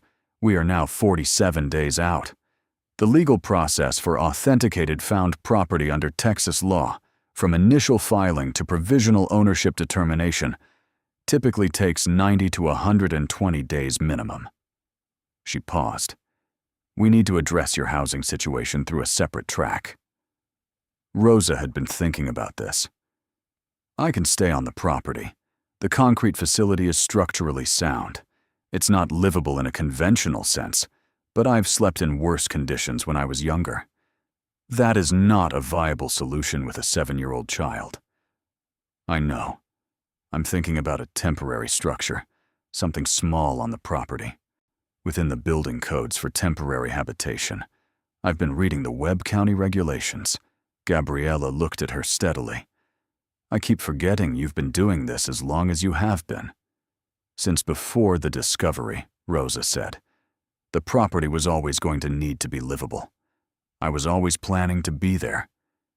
This is the thing about Rosa, that the people who would later tell her story sometimes misunderstood, in the retellings that reduced it to luck and timing and the romance of a desperate woman who stumbled onto a fortune.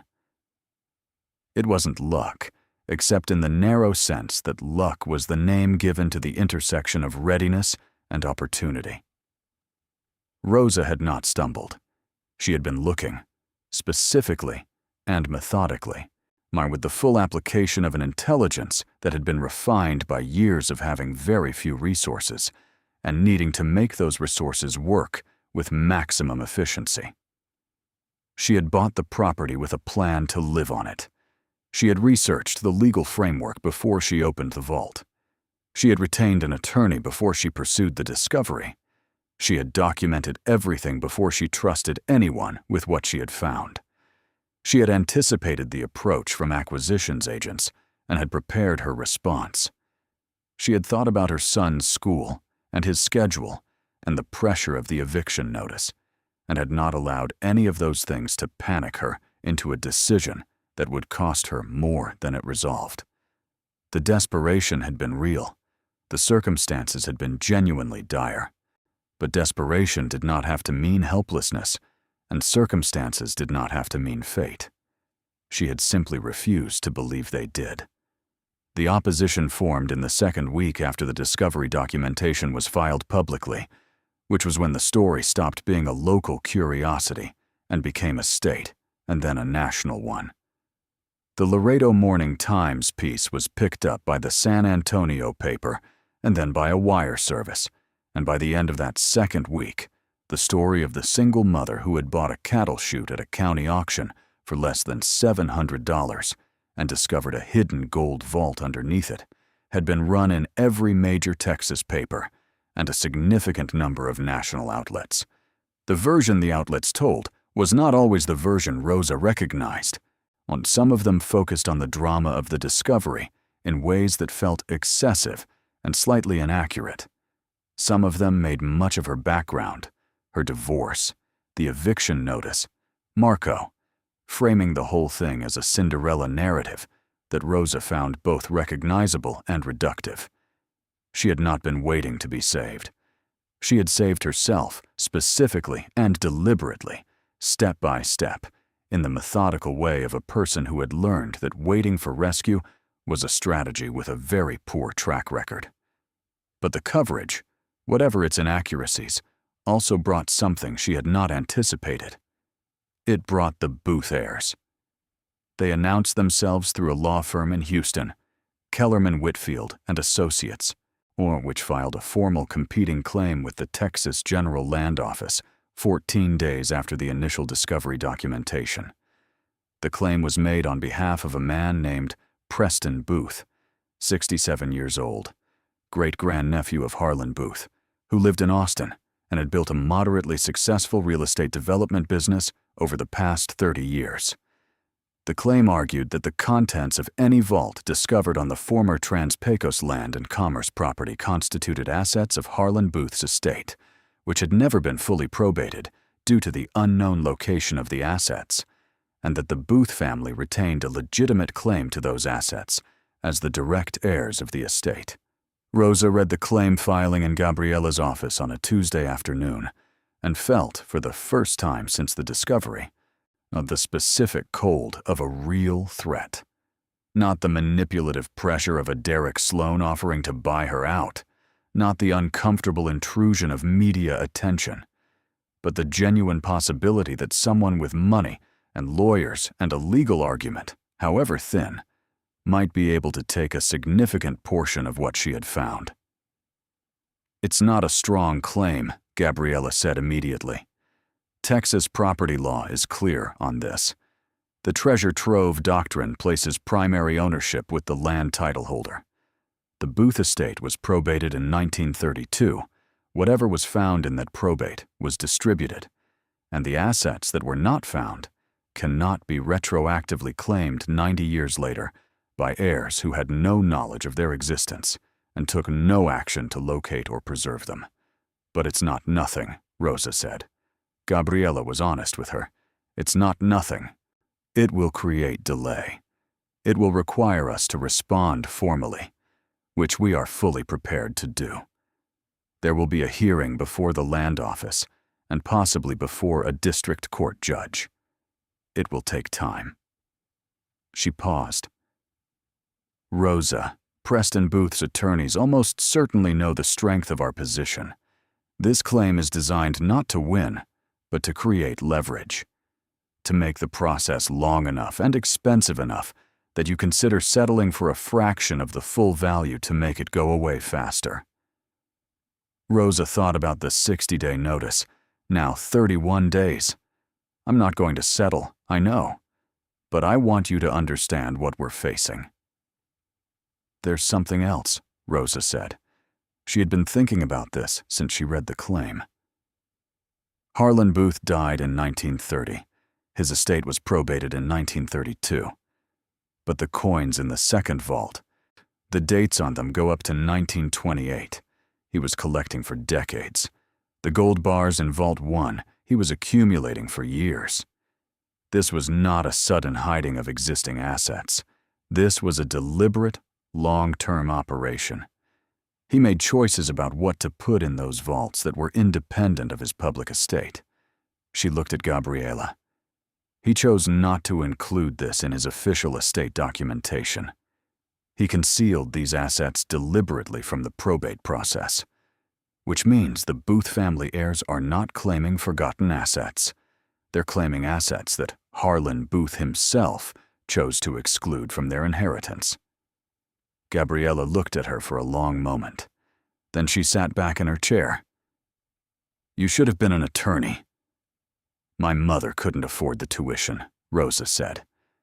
This argument, which Gabriella refined and documented and presented with full supporting citations from the Texas Property Code and relevant case law, became the foundation of their formal response to the Booth claim.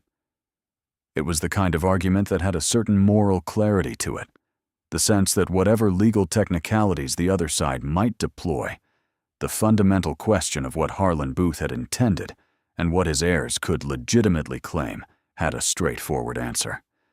But the hearing was still 6 weeks away, which meant the clock was still running on Rosa's housing situation. She took the practical steps she had already planned. She filed for a temporary habitation permit for the property, which, because the concrete block structure met the basic requirements of weather-tight walls and a sound roof, was approved within 10 days. She bought a composting toilet and a portable propane system, and a gravity-fed water tank that could be filled from the county water truck service that served rural properties. She bought a cheap bed frame and 2 mattresses, and a portable folding table and 4 plastic chairs. She and Marco moved into the concrete block building on the property on the 43rd day after the eviction notice, 17 days before the deadline. Marco was 7 years old and possessed of the remarkable adaptability that children displayed when their parent was calm and framed the change correctly. Rosa had told him, in stages and with care, what had happened. Not all of it. Not the full scope of what was potentially at stake, but enough. She had told him that Mama had found something important in the ground on their property, something that had been hidden for a very long time, and that it was going to take a while for the grown-ups who needed to be involved to sort everything out, and that, in the meantime, they were going to live on their land like pioneers. He had been enchanted by the word pioneers. The first night in the concrete block building, they lay on their separate mattresses and listened to the South Texas night through the window Rosa had opened, the insects and the distant coyotes, and the particular silence of land that had no neighbors for half a mile in any direction. Marco asked her to tell him about Harlan Booth, so she did, the parts she knew, and the immigrant community of early South Texas, where a man with enough nerve and enough ruthlessness could build a significant fortune in the years before regulations and record-keeping caught up with ambition. She told him about the cattle platform, which had been real, a working facility, not just a cover, because Harlan Booth had been too practical to build something that served only one purpose. He was smart, Marco observed. Very smart, Rosa agreed, but he died before he could come back. Why didn't he tell someone where it was? Rosa thought about this. Maybe he didn't trust anyone enough, or maybe he thought he had more time. Marco was quiet for a while. Then he said, "We should tell Mr. Booth's family where it is, the family he left behind." "They know now," Rosa said. "Are they nice?" Rosa thought about the Kellerman-Whitfield filing. "Their lawyers are trying to take it from us." "That's not nice," Marco said with the absolute certainty of a 7-year-old. "No," she agreed, "it's not." But she thought about it after he fell asleep, in the way she thought about things that had layers to them.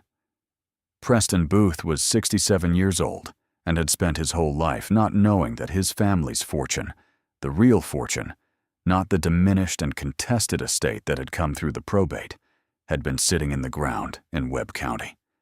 Whatever his attorneys were doing, which was their job, and a legitimate, if not necessarily honorable one, the man himself was in the position of having discovered something significant about his family's history at an age when such discoveries landed differently than they did when you were young enough to absorb them cleanly. She did not feel sorry for him, exactly, but she thought about it. Dr. Webb's preliminary authentication report was filed with the Texas General Land Office at the end of the 3rd week of the process. Rosa received a copy from Patricia Salinas on a Wednesday morning and read it sitting on the concrete step of the block building while Marco was at school. The early sun making the cattle platform cast a long shadow across the dry grass. The report covered Vault 1 in full. 114 crates, each crate containing 10 United States Assay Office gold bars averaging 27.4 troy ounces. Total authenticated gold content from Vault 1, 31,296 troy ounces. At the current spot price of gold, which had been rising steadily in the weeks since the story broke, and the global attention on the discovery had contributed its own minor upward pressure to the market, the value was $62,592,000. $62,592,000. From Vault 1, the Vault 2 report was preliminary and incomplete because the numismatic assessment of the coins required a different and more time-consuming process than the straightforward weight and purity calculation applied to the commercial bars. But Dr. Webb had included a preliminary range, based on the first 8 crates fully assessed and the remaining 39 crates evaluated by representative sampling. His preliminary estimate for the numismatic value of the Vault 2 collection ranged from $220 million at the low end to $340 million at the high end, depending on final condition assessments and prevailing market values at the time of any eventual sale. Rosa read that range 3 times. She was sitting on a concrete step in South Texas with a gravity-fed water tank and a composting toilet, and she was reading numbers that had more digits in them than she had ever associated with her own life in any context. $220 to $340 million. She put the report down on the step beside her and looked at the cattle platform, at the rust and the faded paint and the leaning boards along its upper edge, at the absolutely ordinary way it sat in the morning light, unrevealing, unchanged, exactly what it had always appeared to be. She thought about the day she had stood in the auction room and raised her hand for lot 47, and no one else had raised theirs. She thought about the clerk who had processed her paperwork without interest. She thought about the listing Delia had handed her across the diner counter with the expression of someone who knew it was probably useless, but couldn't help passing it along. She thought about Derek Sloan offering her $7 million to walk away. $7 million, she thought. He had known about the gold bars. He had his people in the county records, in the permit files, possibly someone in the chain of information that surrounded a discovery like this. He had calculated what it was worth, and he had offered her a number designed to feel too large to refuse and too small for her to understand what she was refusing. She had refused it. The opposition did not slow down when the preliminary authentication report became public. If anything, it accelerated, because now the numbers were attached to it, and numbers in the hundreds of millions had a way of motivating people who had been waiting to see whether something was worth the effort. Preston Booth's attorneys filed a supplemental claim adding a new argument. They contended that the coins in Vault 2, being clearly a personal collection rather than commercial holdings, had a different legal character than the commercial bullion in Vault 1, and that personal collections of a deceased individual were more properly classified as estate property subject to heir claims, regardless of where they were found. It was a clever argument. Gabriella responded to it with a counter-argument that Rosa had helped to develop, which was that the act of concealing personal property from a probate proceeding specifically negated any heir claim to that property, because the very act of concealment demonstrated the owner's intention to exclude the property from the estate. If Harlan Booth had wanted his heirs to have the coins, he would have disclosed them to the probate court. His deliberate non-disclosure was itself a disposition of those assets, and the subsequent finder of those assets on owned land had the superior claim. There was a second competing claim, this one less expected. A man named Gerald Herrera, no relation to the notary, filed a claim arguing that his grandfather had been employed by Trans Pecos Land and Commerce in the 1920s as a laborer, and that several items described in his grandfather's personal diary might have been improperly appropriated by Harlan Booth. The claim was vague and the evidence thin, but it created additional delay and required a formal response. A third element entered the picture through a different channel. A reporter from a Dallas paper named Carmen Vela had been working on the story since the first week and had been more thorough than the others. She had dug into the history of Trans-Pecos land and commerce with the attention of someone who understood that the surface story of hidden gold was less interesting than the story underneath it. What Carmen Vela found, and published in a long piece that ran on a Sunday morning 4 weeks after the discovery, was that Trans-Pecos Land and Commerce had not simply been Harlan Booth's holding company. It had also been, in the mid-1920s, a mechanism through which Booth had operated a systematic scheme of what would now be called commodity fraud, working with certain railroad agents to deflect and misdocument legitimate livestock and commodity shipments, skimming cash and physical goods from the recorded flows of the South Texas economy. Several of those railroad agents had been Mexican-American workers who had been promised a cut and had received far less than promised, some of whom had documented their complaints in letters to local officials that had gone nowhere because Booth had been well connected and his workers had not. The gold in that vault, Carmen Vela wrote in the closing paragraphs of her piece, is not simply a historical curiosity or a lucky find. It is the accumulated proceeds of a fraud operation that ran for a decade. It was hidden, deliberately, to avoid accountability to the people from whom it was taken. Rosa read the piece on her phone sitting on the concrete step and felt the specific weight of something she had not expected to feel. Not guilt, exactly, because she had not done what Harlan Booth had done, and the discovery of something was different from the creation of it, but a kind of obligation, the sense that what she was, now the custodian of, carried history in it, that was not entirely neutral, not simply the romantic story of hidden treasure and a lucky finder. She called Gabriela. I read the Vela piece. So did I, Gabriela said. What are the legal implications? For the ownership claim, none that are direct. The property was legally acquired. The discovery was legally made.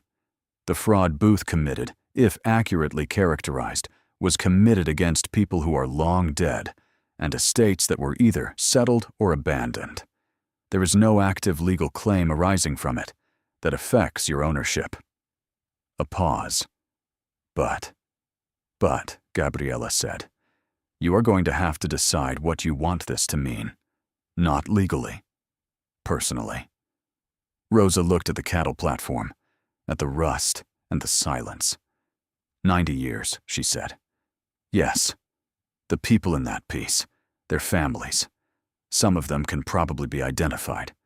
Carmen Vela is likely already working on that. Rosa thought about James Patterson in the first inspiration story, on the man who had hidden evidence of a crime and trusted that someone would find it. She thought about the labor of invisible people in invisible roles, whose contributions were absorbed into someone else's wealth and whose names were not in the public record. She thought about what the land owed and to whom. I want to talk to Carmen Vela, Rosa said. I advise caution, Gabriela said. I know. I want to talk to her anyway. They met the following Tuesday at a coffee shop in downtown Laredo. Carmen Vela was 40, direct-eyed, with the specific quality of attention of journalists who had been doing serious work for long enough to know the difference between a story and a person. She thanked Rosa for agreeing to meet and said she had a few questions. But first, she said something unexpected. I want to be transparent with you. This story has a lot of layers. The treasure find layer is the one everyone is covering. The history layer is the one I'm trying to tell. I'm not going to pretend those layers don't interact. Rosa looked at her. My son Marco is 7 years old. He asked me if the Booth family was nice. I told him their lawyers were trying to take the gold away from us. He said that wasn't nice. I told him no, it wasn't. Carmen smiled slightly. But I also, Rosa continued, have been thinking about what you wrote, about where the money came from, about the workers. She paused. I grew up knowing families whose grandparents had worked in operations like this. South Texas, in the 20s and 30s, the labor was largely Mexican and Mexican-American, and the pay was minimal, and the protections were non-existent. When something went wrong, the workers didn't have recourse. Carmen waited. I don't know yet what I'm going to do, Rosa said. I don't know the full legal picture, and I don't have the assets yet. I may not have them for months. But I want you to know that I am thinking about it, about the history that's attached to this, about what it means to find something that was stolen and hidden, and to be in the position of deciding what happens to it. Carmen looked at her for a moment. Then she took out her notebook. May I quote you on that? Rosa thought about Gabriella's advice, and about the legal process, and about the competing claims, and about Marco's question, about whether the Booth family was nice. She thought about the particular clarity that came from having nothing to lose for long enough that you forgot to be afraid of the wrong things. Yes, she said. You may. The article ran 3 days later. It was shorter than the first piece, a single column, but it quoted Rosa directly, and it had a different tone than the coverage that had preceded it. The treasure was still the treasure, but it was now also something more complicated, a story about inheritance in the full sense of the word, what we receive and what we owe and what we pass forward. The response to that article was what Rosa had not expected, and what would change everything again. Because among the people who read it were a woman in Corpus Christi who said she was the granddaughter of one of the men named in the original Trans-Pecos land and commerce payroll records that Carmen Vela had found in the county archives, and a man in San Antonio who said his grandmother had worked the cattle operation that used Booth's loading facility and had been shorted on wages that were documented in a ledger she had kept her whole life, and a retired historian at Texas A&M who had been researching South Texas labor history for 20 years and who had a complete file on Trans-Pecos land and commerce that no one had asked to see before because it had never been connected to anything that the present cared about. The calls came to Carmen Vela, who passed them to Rosa, who brought them to Gabriella, or who sat across the desk from Rosa in her office on a Thursday afternoon and looked at the growing file of documents and contacts and community connections that had materialized out of the Carmen Vela article, and said something she had not said before in their many conversations over the preceding weeks. This is getting bigger than a legal case, Gabriella said. Rosa looked at the file. Yes, she said. I know.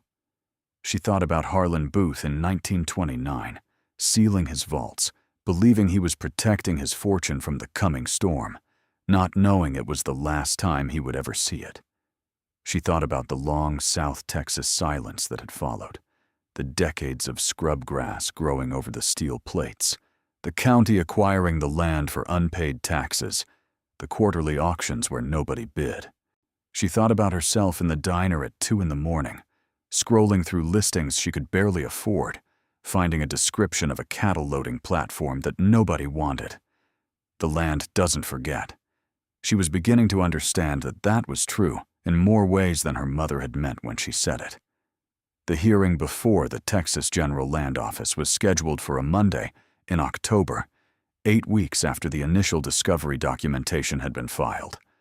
Rosa had marked the date on a paper calendar she had taped to the concrete block wall of the building where she and Marco were living, not because she needed the reminder, but because she needed the anchor, the visible proof that time was moving towards something specific, and that the something specific was within reach. The weeks between the Carmen Vela article and the hearing had been the most complicated of the entire process, which was saying something, given that the process had included eviction notices and sealed vaults and attempts to buy her out and competing legal claims from families she had never heard of. The complication now was not legal, or not only legal, it was human. It was the particular difficulty of being the center of a story that was simultaneously yours and not yours, that belonged to your present circumstances and also to a history that predated your birth by generations. The historian from Texas, A&M, was named Dr. Marcus Ellis, 61 years old, with a specialty in South Texas labor history that he had pursued with the patient dedication of someone who understood that the subjects of his research had been waiting for attention for a long time and deserved his best effort. He drove to Laredo from College Station and met Rosa at the coffee shop where she had met Carmen Vela, and he brought with him a document file that he set on the table between them with the careful respect of someone handling something they'd been taking care of for a long time. "This is everything I have on Trans-Pecos land and commerce," he said. 20 years of collection. I assembled it because I knew it was significant, and I believed that someday something would connect it to the present in a way that made it matter to people who could act on it. He opened the file and walked her through it. Payroll records from 1921 through 1929, obtained from the Texas State Archives, showing the names and wages of the laborers who had worked Booth's cattle operations. Ledgers that had been impounded in an unrelated county tax case in 1931 and had sat in a filing box in Austin ever since.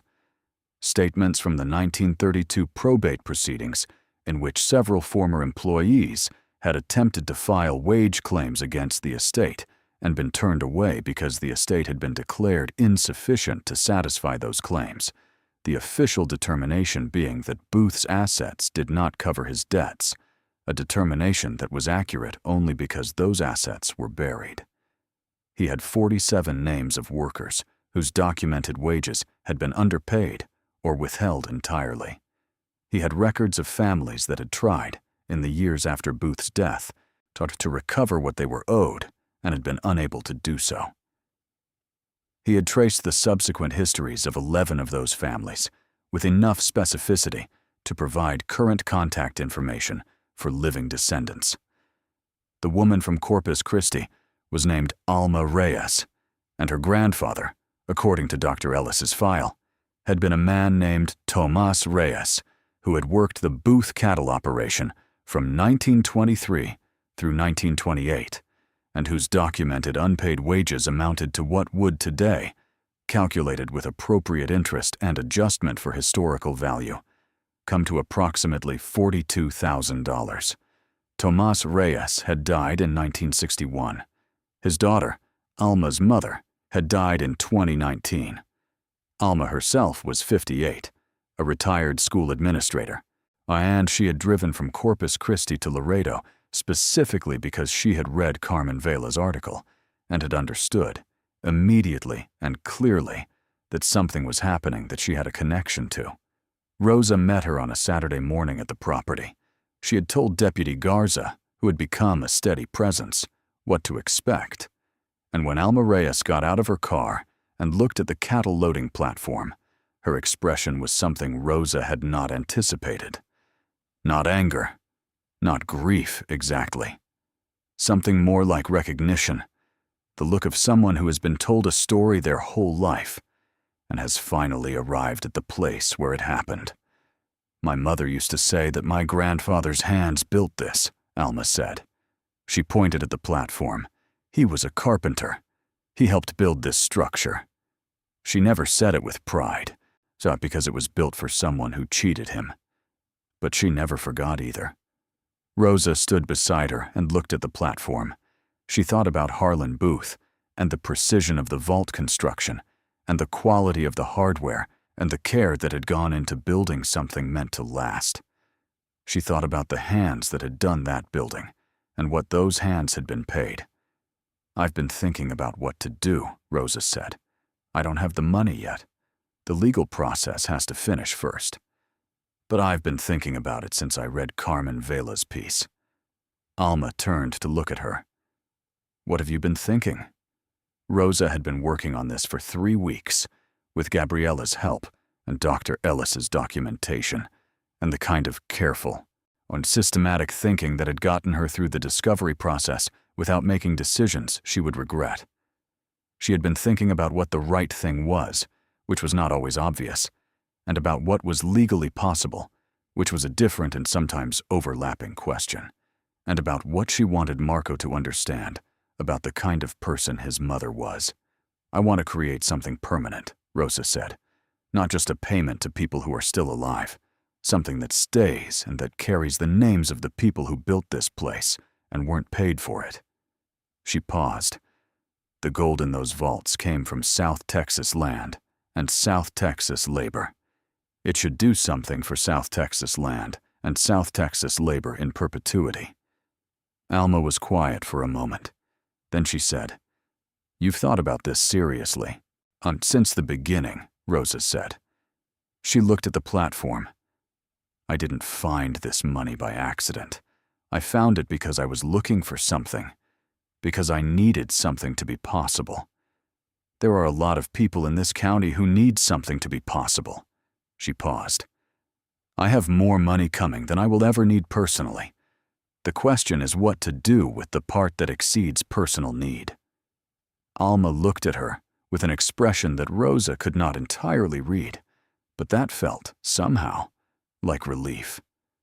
Like the long exhale of something that had been held for a long time, finally releasing. "My grandfather would have liked you," Alma said. Rosa didn't answer, because the words made her throat tight, and she was not going to cry in front of a woman she had just met. Not when she had been keeping herself together through considerably worse moments than this one. But she thought about it later, sitting on the concrete step with the evening coming in over the scrubland, and Marco inside reading one of the library books he had picked up on their last trip to town, the sound of him sounding out words in the quiet. She thought about the chain of it. Tomas Reyes's hands on the wood of the cattle platform in 1923. His wages withheld. His daughter carrying the story. His granddaughter driving from Corpus Christi to stand on the land where it had happened. Rosa buying the land at auction for $680 because the county had seized it for unpaid taxes in 1989, and no one had wanted it. Opening the vault, reading the stenciling. The land doesn't forget. No, she thought. It really doesn't. The hearing on Monday was held in a formal conference room at the Texas General Land Office Regional Field Office in San Antonio, which was the nearest location with the proper facilities. Rosa and Gabriella drove up Sunday night and stayed at a hotel, the first hotel room Rosa had stayed in for almost 2 years. Marco was with Delia, who had offered with such genuine warmth that Rosa had accepted without the usual guilt she felt about asking for help.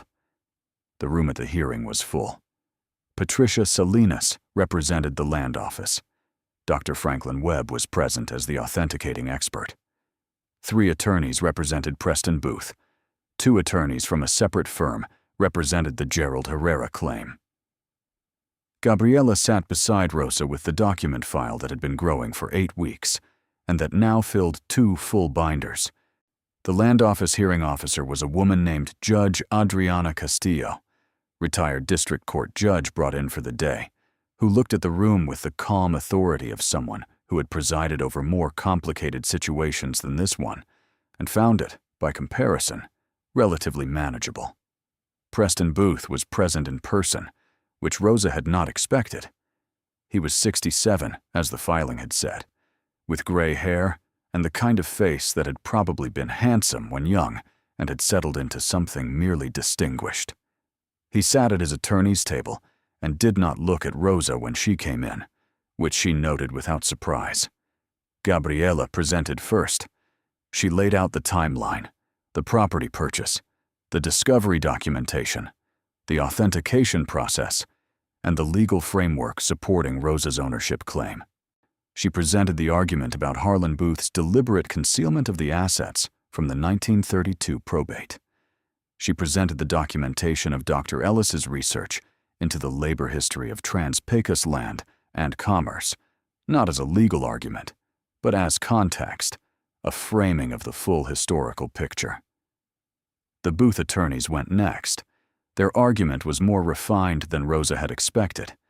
They had done their homework on the concealment issue and had prepared a counter-argument grounded in the theory that the concealment, if it occurred as alleged, was itself a fraudulent act, and that the proceeds of a fraudulent act could not be properly classified as legitimately abandoned property under Texas law, which would affect the application of the treasure trove statute. It was clever. Gabriella had anticipated it, and her response was ready. The fraudulent act argument, she argued, actually strengthened Rosa's position rather than weakening it. If the concealment was fraudulent, then the property had been wrongfully withheld from the probate court, and the probate court's determination of the estate's value had been made on incomplete and misleading information. The estate had, in legal terms, been closed on false premises. There was no mechanism in Texas law to reopen a probate closed in 1932 based on assets discovered 90 years later. The assets, by operation of law and time, had passed into the category of abandoned property, and abandoned property found on owned land belonged to the land's owner. Judge Castillo listened to both arguments, with her hands folded on the table and her expression giving away nothing. Then she asked 3 questions.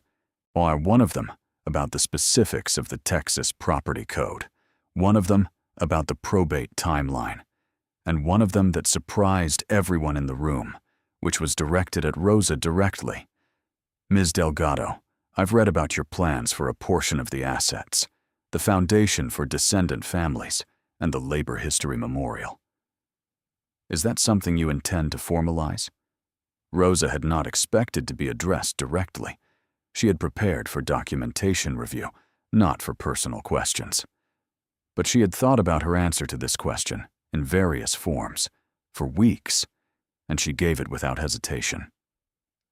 Yes, I've worked with Dr. Marcus Ellis from Texas A&M to identify 47 families connected to Trans-Pecos land and commerce labor records. My intention is to establish a permanent foundation endowed with a portion of the authenticated assets. I have a draft charter prepared. She looked at Gabriella, who passed a document across to the judge's clerk. Gabriella had helped her draft it over the previous 2 weeks. The charter of what Rosa had decided to call the Tierra Permanente Foundation. Tierra Permanente being the translation of the single word she had found carved into the concrete wall of the 3rd storage room in the corridor. The word that had made her understand she was looking at something that had been built to endure. Permanent land. Permanent earth. The foundation would provide direct financial support to the 47 identified descendant families. It would fund the Texas A&M Labor History Archive that Dr. Ellis had been building for 20 years. It would endow a scholarship program for first-generation college students from Webb County, and it would maintain the property at County Road 112 as a public historical site, preserving the cattle loading platform and the vaults as accessible historical education. Judge Castillo read the draft charter in silence. Then she looked at Preston Booth's attorneys. Does your client have any response to this testimony? The lead attorney conferred with Preston Booth in a whispered exchange that lasted about 30 seconds. Then he said, "My client requests a brief recess." The recess lasted 40 minutes. Rosa sat in the hallway with Gabriella and drank bad coffee from a machine and watched the Booth attorneys go in and out of a side room with their client. She could not hear what was being said. She did not try to speculate. And she had learned that the most useful thing she could do while waiting for a process she could not control was to be as calm as possible. So she was calm. When they reconvened, Preston Booth did something no one in the room had anticipated. He stood up. His attorney started to rise with him, and he gestured for them to stay seated. He looked at Rosa for the first time, directly, and without the performance of legal posture, he said, "I want to withdraw the claim." The room was completely silent. He said, "I've been listening to this for 2 months through attorneys and filings and legal language." He paused. "My great-granduncle built something. He hid it in the ground and he died, without telling anyone where it was. He stole from people who worked for him. He hid what he stole. And this woman," he nodded toward Rosa, Anto bought the land at an auction for less than $1,000 because nobody else wanted it. And she found it. And the first thing she did when she found it was hire a lawyer and document everything and try to make sure the right people got the right outcomes. He looked at the foundation charter on the table. I'm 67 years old. I don't need the money. I have a business. My children have their own lives. And I am not going to spend the rest of my time on this earth fighting a woman with a 7-year-old son over gold that Harlan Booth stole from laborers in 1920 South Texas. He looked at Judge Castillo. The Booth family withdraws all claims. Rosa looked at him. He met her eyes for a moment. Then he gathered his jacket from the back of the chair and walked to the door and paused. For what it's worth, he said, not looking back. So my grandmother always said that Harlan had money hidden somewhere. She didn't know where. She used to say that it was out there in the desert, waiting to make someone's life better. She hoped it would be someone who needed it. He walked out. The Gerald Herrera claim was withdrawn the following week, after Gabriela presented documentation showing that the specific items referenced in the grandfather's diary were not among the categories of assets recovered from the vaults. Judge Castillo issued her formal determination 14 days after the hearing. The complete authenticated assets of the 2 vaults at County Road 112 were determined to be the legally owned property of Rosa Elena Delgado, as the deed-holding owner of the property at the time of discovery, so in accordance with the Texas Property Code and the Treasure Trove Doctrine as applied under Texas law. The final authenticated value of the assets was determined by Dr. Franklin Webb and his team in a report that ran to 94 pages and that Rosa read in full over the course of a long evening while Marco slept, sitting in the concrete block building with a lamp she had bought at the hardware store and the South Texas night all around her. Vault 1, 31,296 troy ounces of United States Assay Office gold bars, authenticated 1924 to 1928 production. Valued at current spot price, $62,592,000. Vault 2, 4,712 individual gold coins across 47 crates, including 218 coins classified as numismatically significant at the highest tier of collector value. Among them, 14 1907 high-relief St. Gaudens double eagles. In mint state condition, 23 1908 no motto eagles in near-perfect condition, and a complete date set of pre-1933 American gold coinage in conditions exceeding any other known collection of equivalent scope. Authenticated numismatic value, $302,400,000. Total authenticated value, $365 million. Rosa set the report down on the folding table beside the lamp and sat in the quiet of the concrete block building for a long time. She could hear Marco's breathing from the other side of the curtain she had hung as a room divider. She could hear the insects outside and the distant highway and the sound that the South Texas night made when there was nothing between you and the sky but open air. $365 million. For a woman who had spent 3 years making rent work on $11 an hour and tips. She did not cry.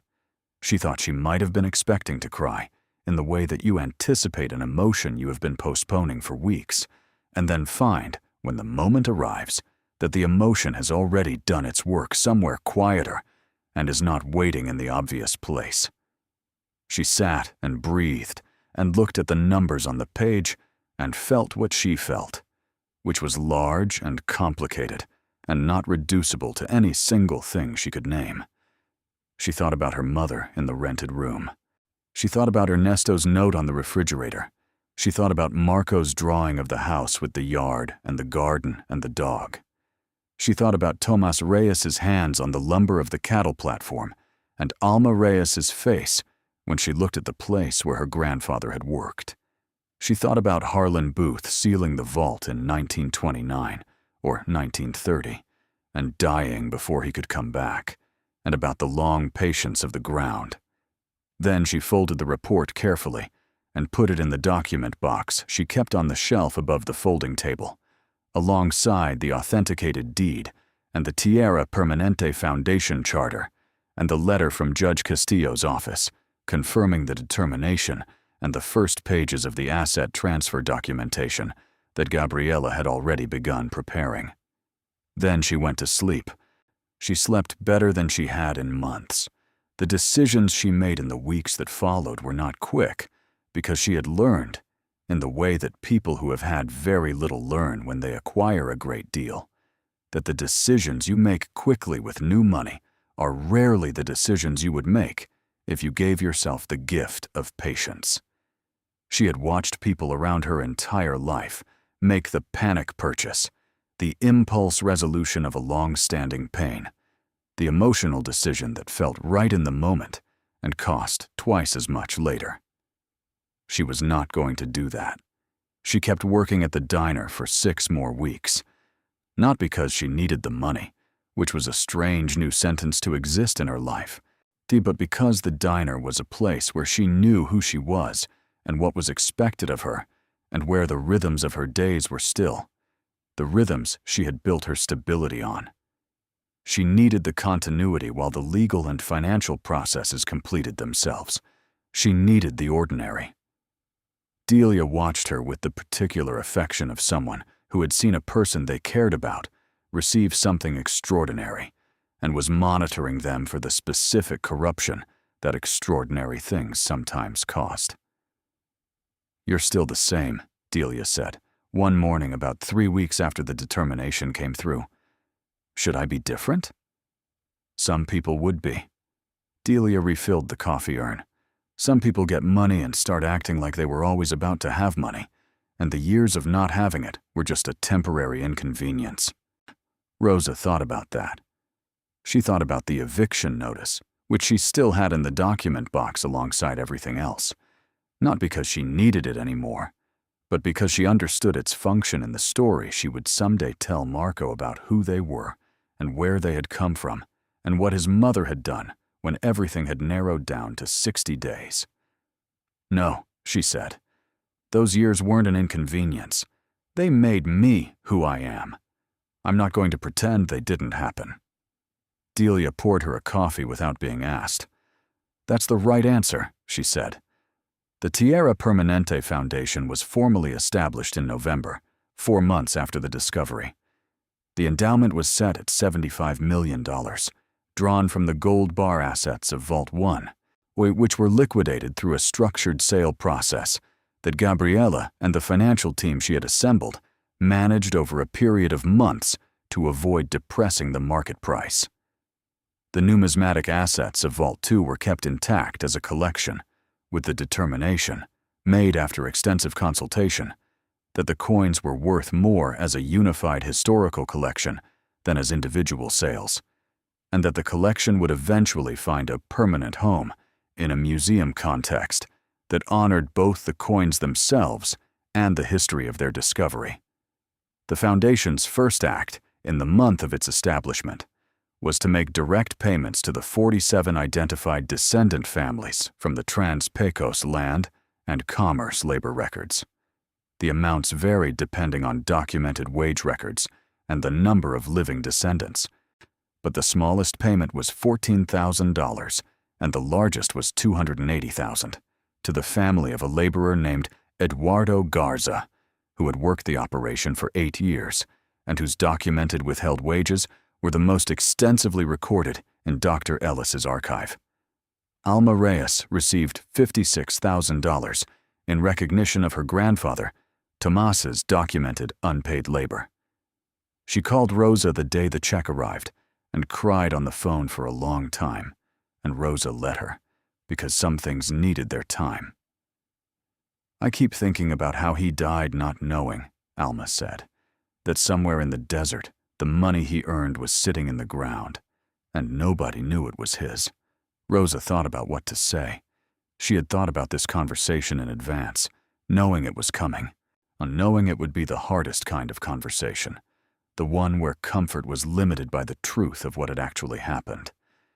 He knew he had earned it, Rosa said. He knew what he was owed. He didn't need to know where it was to know he deserved it. That knowledge was always true, whether or not the money ever came. Alma was quiet for a moment. Then she said, "My mother used to say that her father was the most dignified man she ever knew, even after everything that happened.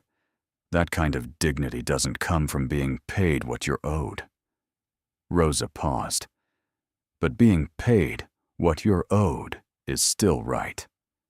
"Yes," Alma said. "It is. The Texas A&M Labor History Archive received a $15 million endowment. Witch doctor. Marcus Ellis learned about through an official letter from the foundation and responded to with a phone call to Rosa that was entirely professional for the first 30 seconds, and then became something else when he started to understand what it meant for work he had been doing largely on his own time for 2 decades. "Do you understand what this will make possible?" His voice was not quite steady. "This archive has been operating on departmental budget scraps and small grants for 20 years. With this endowment, we can hire a full research staff, expand the collection, establish a digitization program, publish a comprehensive history of South Texas labor in the early 20th century. Names that have never been in any published record will finally be in the published record." Rosa thought about James Patterson, the man from the train car story her mother had loved, the porter who had hidden evidence of a crime and trusted that someone would find it. She thought about the particular importance of names in the record, the way that namelessness was a form of erasure and that naming was a form of restoration. "That's what I want," she said. "I want those names in the record." The scholarship program, the one endowed at $12 million for first-generation college students from Webb County, was announced in December. The first cohort of recipients, 12 students in its inaugural year, were selected by a committee that included Dr. Ellis, Carmen Vela, a representative from the Laredo Community College, and Gabriela Fuentes, who had agreed to serve on the foundation board with the particular investment of someone who had watched the whole process from the beginning and understood what it was about at every level. The ceremony was held at the Webb County Courthouse, in a room that held perhaps 200 people, and it was full. Rosa spoke. She had spent several evenings working on what she would say, writing and revising and testing the words against the reality she was trying to honor. And what she arrived at was not long, because the things worth saying rarely needed to be. "I was 31 years old, and I had 60 days and $800, she said to the room. And someone left a listing on a classified website for a cattle loading platform that nobody wanted. She paused. "I bought it because I needed somewhere to live. I found what was under it because I paid attention, and I refused to stop looking when things didn't make sense." She looked at the 12 students seated in the front row, young faces from Webb County, who were going to college because their families had not been able to go.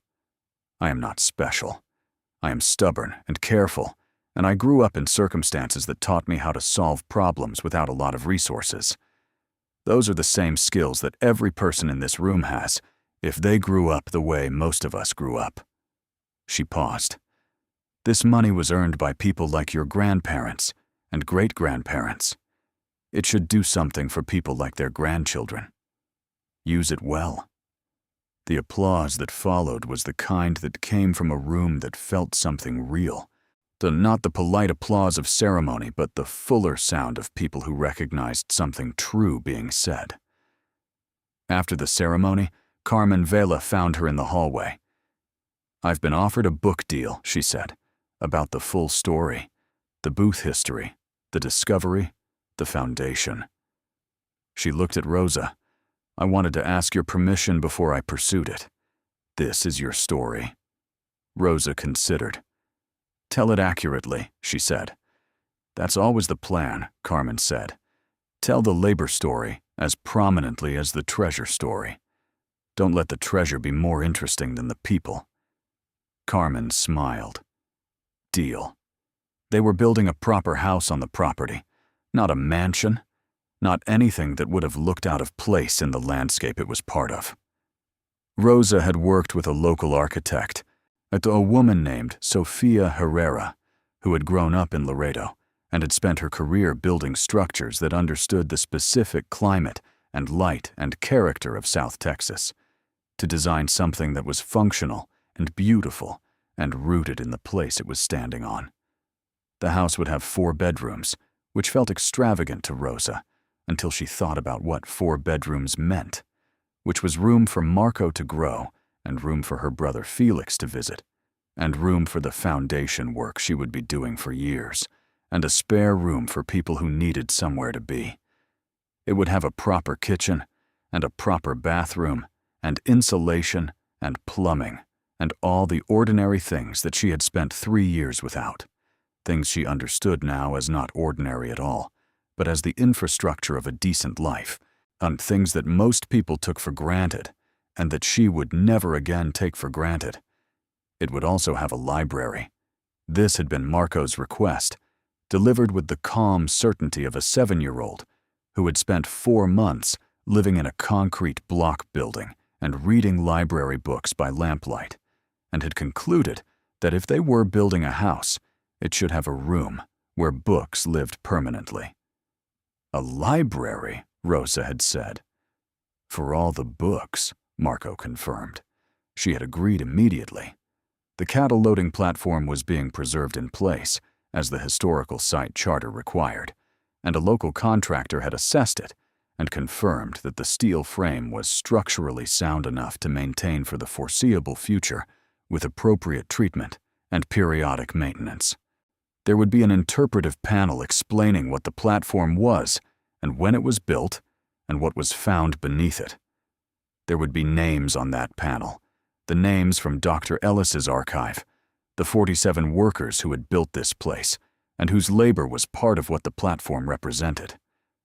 Dr. Ellis had come down to see the property in December, on a day when the weather was doing the thing South Texas weather sometimes did in winter, which was to be unexpectedly mild and clear and generous with its light. He walked the platform carefully, running his hand along the rusted steel frame, and then he stood at the end of it and looked out across the 2 1/3 acres toward the distant tree line. "You know what I find most remarkable?" he said.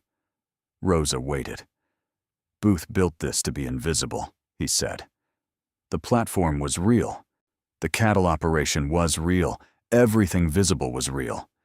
But the whole purpose was to create a reason for things to come and go from this property that no one would question.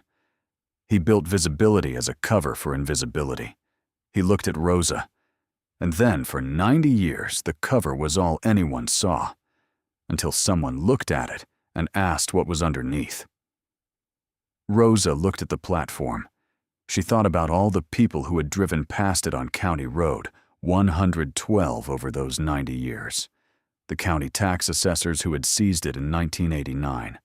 The quarterly auction listings that nobody had clicked on for 35 years. The accumulation of assumption, the way that things that look like nothing eventually become invisible through the very persistence of their nothingness. "I needed something to be possible," she said. "That's all. I wasn't looking for treasure specifically. I was looking for a way to exist." Dr. Ellis looked at her. "That's the most honest thing anyone has said to me about this whole story." "It's the only honest thing," Rosa said.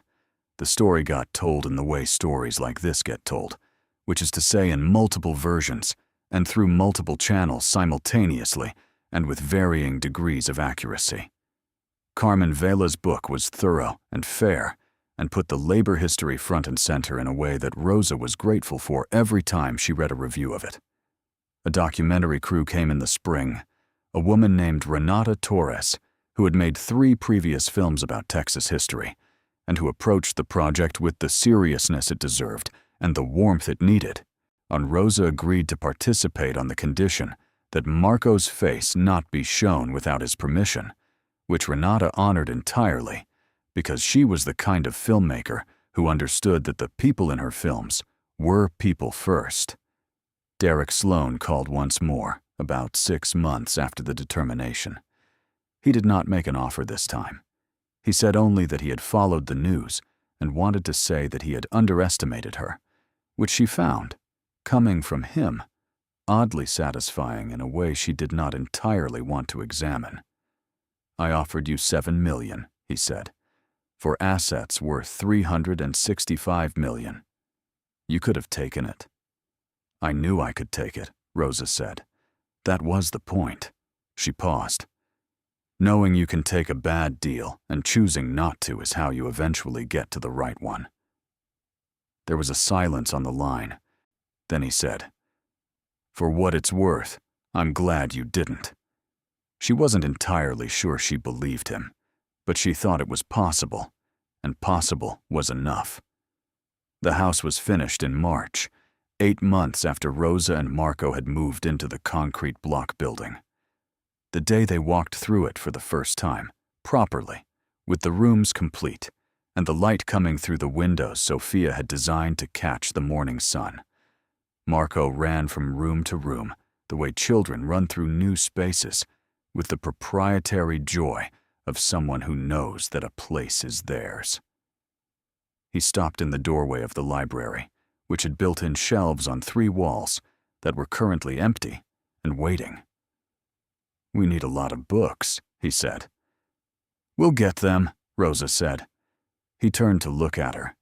He was 8 now, only 1 year older than when the eviction notice had arrived, and the year had done the things that years do to children, which is to say, it had accumulated in him in ways that were partly visible and partly not.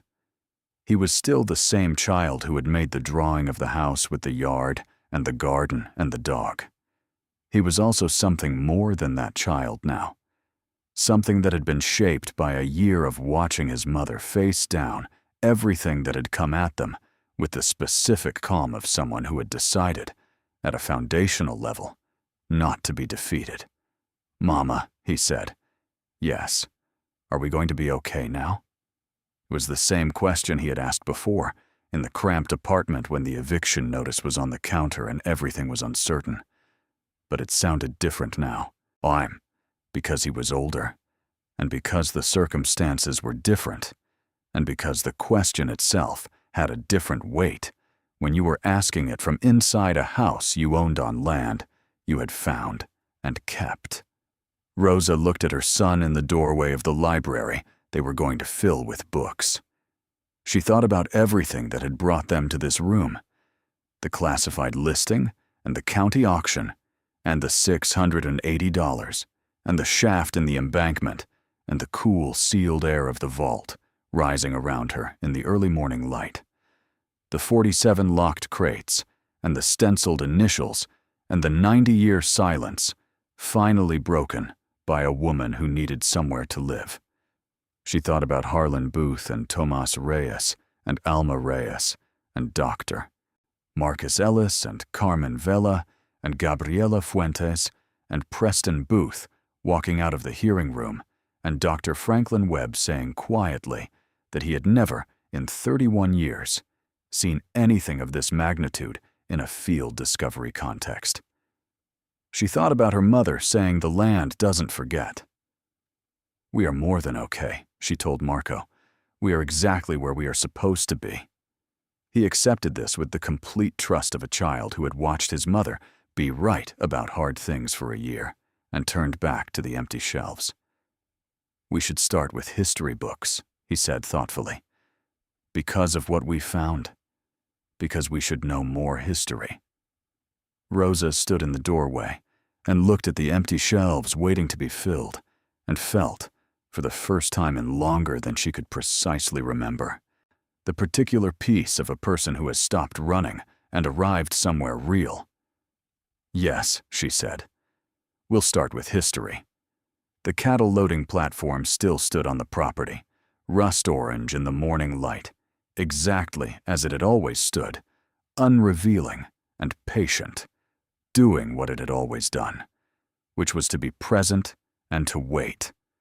But now there were interpretive panels beside it, and names on the panels. The 47 names from Dr. Ellis's archive, Tomas Reyes and Eduardo Garza, and 35 others. Men whose labor had built the structure, and whose wages had been stolen, and whose descendants had finally, 90 years late, received what was owed. People came to see it. Not in the overwhelming numbers of the first months of news coverage, when the cameras had been parked on the road, and the story had been everywhere, but in a steadier, quieter way. The way that historical sites drew the people who wanted to understand something rather than to witness something. School groups from Laredo and Webb County, and eventually from further away, drawn by Carmen Vela's book and Renata Torres's documentary, and the story that kept finding new readers because it was, at its core, the kind of story that people needed. Not a story about luck, a story about looking, about refusing to accept that what appeared to be worthless was actually worthless, about the patience of hidden things, about the justice that sometimes came to people who had earned it, and sometimes came 90 years late, and sometimes, in the right circumstances, came to both at once. Rosa walked the platform sometimes in the evenings, when Marco was doing homework, and the light was doing what it did at that hour, going from gold to orange to the deep red that preceded the stars. She walked it the way she had walked it the first time, with her hand on the steel rail, thinking about the people who had built it, and the people who had used it, and the long silence that had followed when the cattle car stopped coming, and the operation folded, and Harlan Booth died with his secret intact. She thought about the single word carved in the concrete of the third corridor room, permanente, permanent. She had wondered, when she first saw it, what it referred to. Booth's fortune? The storage facility? The intention to keep what he had hidden? She had a different understanding of it now. Not Booth's understanding, her own. Permanent was not about what Booth had hidden. It was about what the land itself was. The land was permanent. The labor that had worked it was permanent in the record now, in Dr. Ellis's archive, and the Foundation's memorial, and the names on the interpretive panel beside the platform. The families that had grown from that labor were permanent in their descendants and their stories. The discovery that Rosa had made was permanent in the life it had built, and the lives it had touched, and the institution it had created to keep touching lives beyond her own. The gold was gone, largely, liquidated and distributed, and endowed, and working in the world in the form of scholarships and research, and restored dignity. The coins of Vault 2 were on long-term loan to the Smithsonian, where they formed the centerpiece of an exhibition on American monetary history and pre-Depression wealth, displayed with full context about their discovery and the history of the property where they had been found. What remained was the land, the platform, the sealed vaults, preserved as historical structures, open to visitors who wanted to descend the iron rungs and stand in the cool concrete rooms and understand what they were standing in the middle of. The house that Rosa had built, with the light coming through Sofia Herrera's windows. The library filling slowly with books. Marco growing into the particular person he was becoming.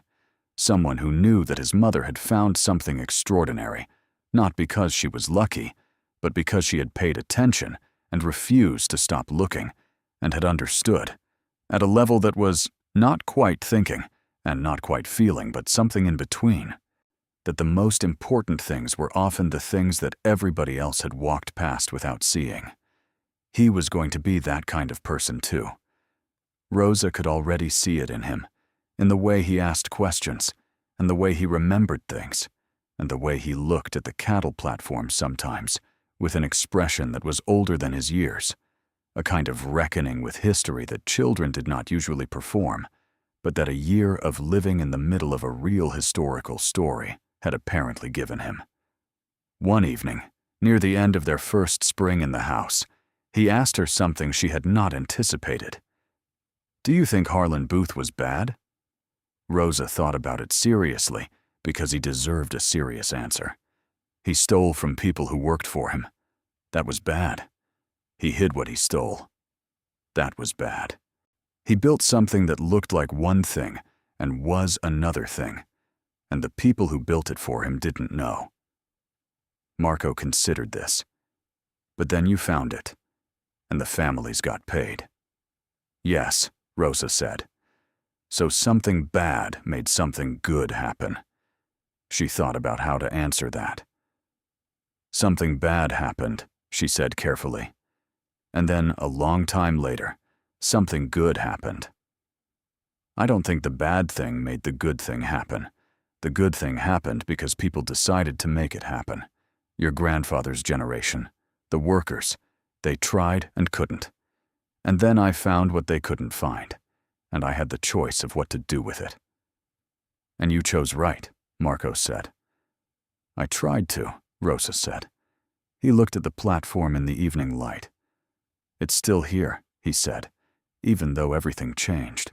While Rosa looked at the rust-orange steel, the long, patient structure that had stood through everything, through the cattle cars and the sealed vaults, and the decades of nothing, and the discovery, and the cameras, and the foundation, and all of it.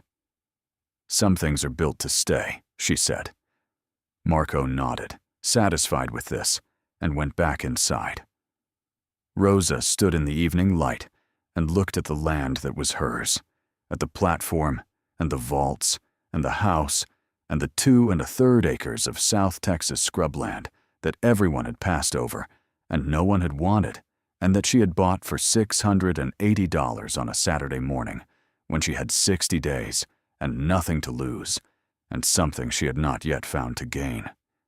The stars were coming out in the east, one at a time, the way they always came, slowly at first, and then all at once, filling in the dark sky until there were more of them than seemed possible from a planet as small as this one.